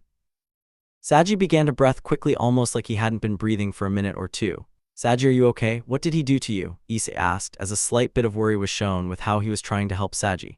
I am fine. I think I just activated my sacred gear while I was thinking about you had told me. I am okay now, Saji said as he put a hand on Issei's left shoulder. It didn't make Issei less worried, but it wouldn't be in charcator for him if he pushed to check on him more than this. Okay, if you say so. Issei stood up a bit abruptly as he began to walk over and gather his things. Saji looked on confused as he had just seen a friendly, then worriedly and now normal Issei all in one moment almost. So are you going to take me back to TH? Issei turned around with an evil grin, making Saji stiffen at the sight of it. No, you'll be staying in here. You have to get your own food and make your own sleeping area. As part of dragon training, this is mandatory. Issei said as he left before Saji could get another word in, and before he could see how worried Issei still was. Chapter 10 Understand Your Powers Part 2. The Underworld, Dragon Territory, Underground Tunnels. It had been half a week, with Issei training Saji mostly in running away and building some muscle, as well as making his body better at using his sacred gear. Saji had managed to land a few hits on Issei in his daily running and gunning training that Issei had made him do. His progress was interesting as it went better than Issei, Azazel and Sona had expected. Issei had to explain to them that he was in fact talking about Saji when he told them about his progress.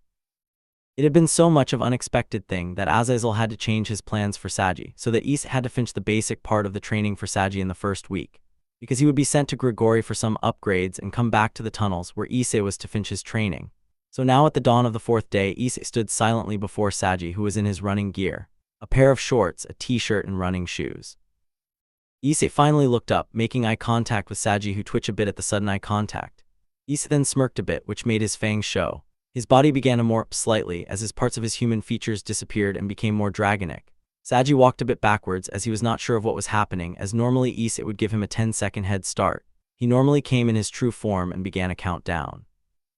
Issei, what's happening? Why aren't you in your woe? Saji just barely dodged a slash attack from Issei, who now stood at 8 feet tall and in his dragonic humanoid form. But Issei didn't answer. Instead he slashed once again, then again and again. He slowly went into a pattern which Saji was having trouble dodging as it became faster and faster for every time he dodged. Then Issei suddenly changed his approach as he sent an uppercut towards Saji, and also wide swing from his left. Saji dodged away from the uppercut but got hit by the wide swing, sending him closer to Issei again, who kicked him away with a fast knee to his stomach. Saji landed on his back, feeling the air in his lungs being shot out. He tried to support himself off the ground, but his sense told him to dodge, which he did as dent in the ground where he was earlier was made by Issei's left hand. Saji got up quickly, jumping to the side as he felt his sense warning him of another attack at his lower legs, which happened as Issei's tail swung right where his feet had been a few moments ago. Issei, what are you doing? Chill out. Issei almost got him again with 2 side slashes, making Saji have to duck under, then backstep before Issei's tail could stab him. Saji then had to dodge back again as Issei tried to hit with a double hammer fist, which ended with breaking the ground under it, along with making the tunnel shake.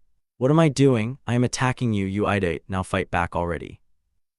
Issei roared as he sent another left fist flying towards Saji, who dodged out of the way, only to be caught by Issei's right leg, sending him into the wall. Why is this part of okay? Fine, I'll fight. Issei sent his right fist into wall Saji had been in, making Saji dodge out of the way, then finally taking a fighting stance. Issei smirked as he saw this and took his own. They both stood still for a bit. Saji was sweating as he was vastly weaker compared to Issei. Even when Issei was in his human form, he was still weaker than him. Issei stood still and just grinned, showing his sharp teeth. He had barely broken a sweat yet.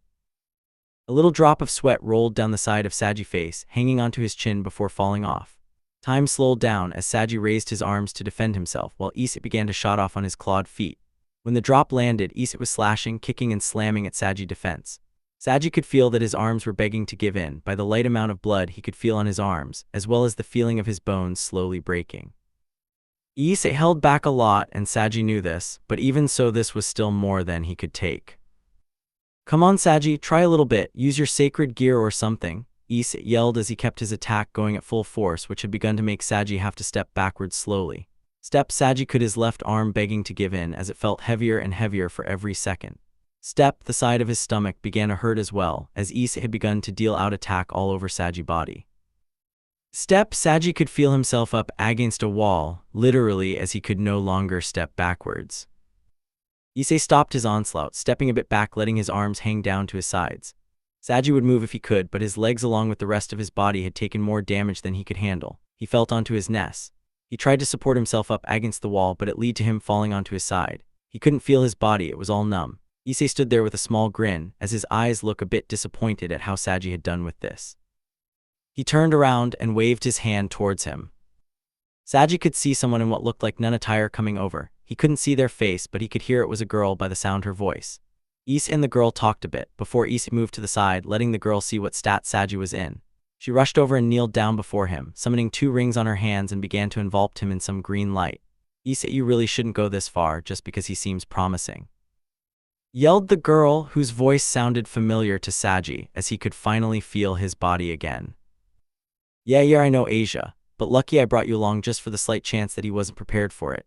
Saji's eyes widened. Well, they would if he could manage that right now, but he could barely manage anything other than listening to them talking.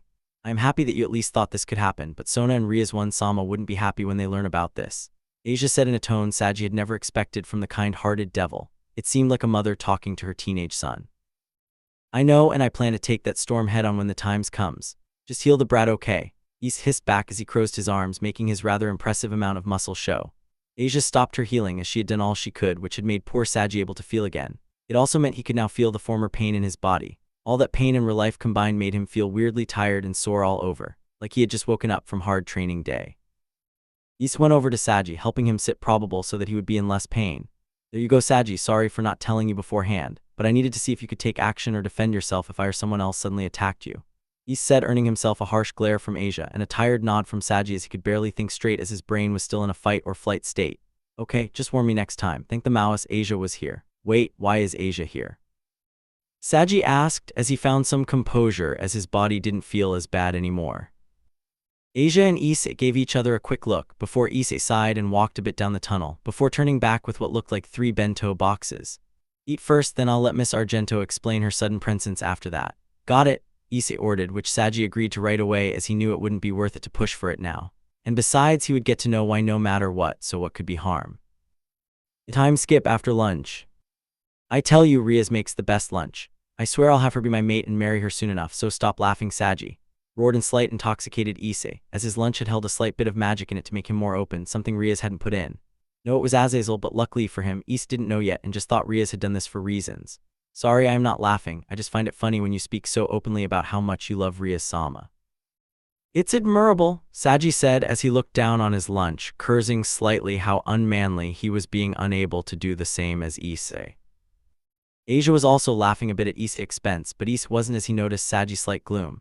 He grinned knowingly as he could almost feel it off him now that he looked closely. Should I say it? Now what's the point? Am I not teaching him about romance but fighting in his sacred gear? Issei thought, taking one last bite of a stewed dragon appel. Saji looked up again as he had remembered the promise order Issei had made earlier. So are you going to tell me now why Asia is here? Saji asked, gaining the attention of the two. Issei sighed as he didn't really want to, but it had to be done. Keep this quiet, or else you will be joining your grandparents in the afterall a lot sooner than you might have planned. Got it? Issei threatened with a glare that could kill. It didn't help that he let his aura rise to make the surrounding area bow down to his pure power. Saji nodded frantically, hoping to never feel this kind of pressure ever again. Good, do you remember that day when I was attacked by Kiba and held Asia by my tail? Issei asked. Saji sat for a small moment trying to remember, until it came back to him as he remembered being smacked at least once that day. He nodded with shame as the place he was smacked also came back to him. Okay then, because that day I made a discovery about Miss Argent here. You see, she and me share this weirdly family-like bond, much like you and me. I didn't really understand why, so when I went to, Issei was interrupted as Saji began to speak out of nowhere. Family bond? You and me? How is that possible? Aren't you like from the underworld and a mix between a devil and dragon? Saji asked, as was more surprised and a bit more interested in this family bond Issei felt towards him. Issei just sighed before getting into a more comfortable posture as he felt this was going to take long. Yes, I feel a family bond to you, but there is an obvious reason why. You are the host of Vritra, who is my old man, therefore I would feel this way towards any host of him, even more so if they also house his soul, Issei explained, making Saji nod. Also, I am not a devil and dragon hybrid, I am a mix between a dragon and a half-dragon human. I became a devil because of Rias, and also I was born on Earth in India in one of Vritra's most well-gowered prisons. Issei stops himself before revealing too much about himself. Luckily, the idiot that is Saji asked another dumb question, at least that's what Issei thinks. Oh, so you're from India, cool, then I guess you must love curry. Issei just sighed even louder, as this was like the 500th time someone has said that to him. He decided to just get back on track, before Saji could lead him down a long line of stupid questions. Anyways, so I felt this family bond with Asia for a reason I didn't understand at the time and decided to investigate, albeit a bit roughly as I did knock her out so that I could take a look inside her soul and such. Issei got a hard chop to his head, as Asia looked at him with an angry gaze as she had clearly not been aware of this. What? You should know that I am not really interested in consent and such, Issei explained like it was a normal thing to say. Saji just decided to sit silently, waiting for Issei to continue, which happened a bit after. Anyway, so when I looked inside Asia's soul, I found a remnant of another soul inside her, or more like another part of her soul. I decided to mix these two souls as I thought it would be interesting to do so since the two souls seem to be a part of each other, Issei explained. He checked on Saji to see if he was following, which he surprisingly seemed to be, somewhat at least. So when she woke up again, she had gained these new memories of her past life, along with a few changes to her personality as you can see. Issei finished. Saji just nodded slowly as he had trouble understanding most of what Issei had said, but at the same he also felt he had missed the point Issei was going to explain regaining the whole family bond.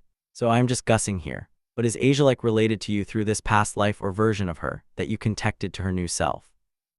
Saji asked, making both Issei and Asia giggled a bit, as this seemed to be the thing they had wanted him to ask them. Yep, she is my mama. What was that for? Issei asked, not noticing the shocked and confused face of Saji but was more focused on his mother's sudden slap on his cheek. You could have been more respectful when saying that. Treat your mother with respect, Asia explained while raising a finger in a commanding way, making Issei feel small in front of his mother. While this was happening, Saji was in a state of confusion and doubt. How can this be real, was all he could think. It ended up being so much for him, he fainted. The two others, when they noticed Saji suddenly fainting, decided it was probable for the best. If he remembers this when he wakes up, then that's too bad, and if he don'ts, then no harm done. So what do we do now, Issei? Asia asked, while checking to see if Saji was okay. Issei just watched Saji's body for a few seconds before snapping his fingers, summoning a purple flame. You get back to training. I train him so that he can handle more of my old man's power, Issei said as he snapped his fingers again, making the purple flame bigger, while also taking out every other flame in the tunnels. A day later. Come on now, Saji, hit me harder, faster. Come on, give it your all, Issei shouted as Saji was trying his best to hurt Issei.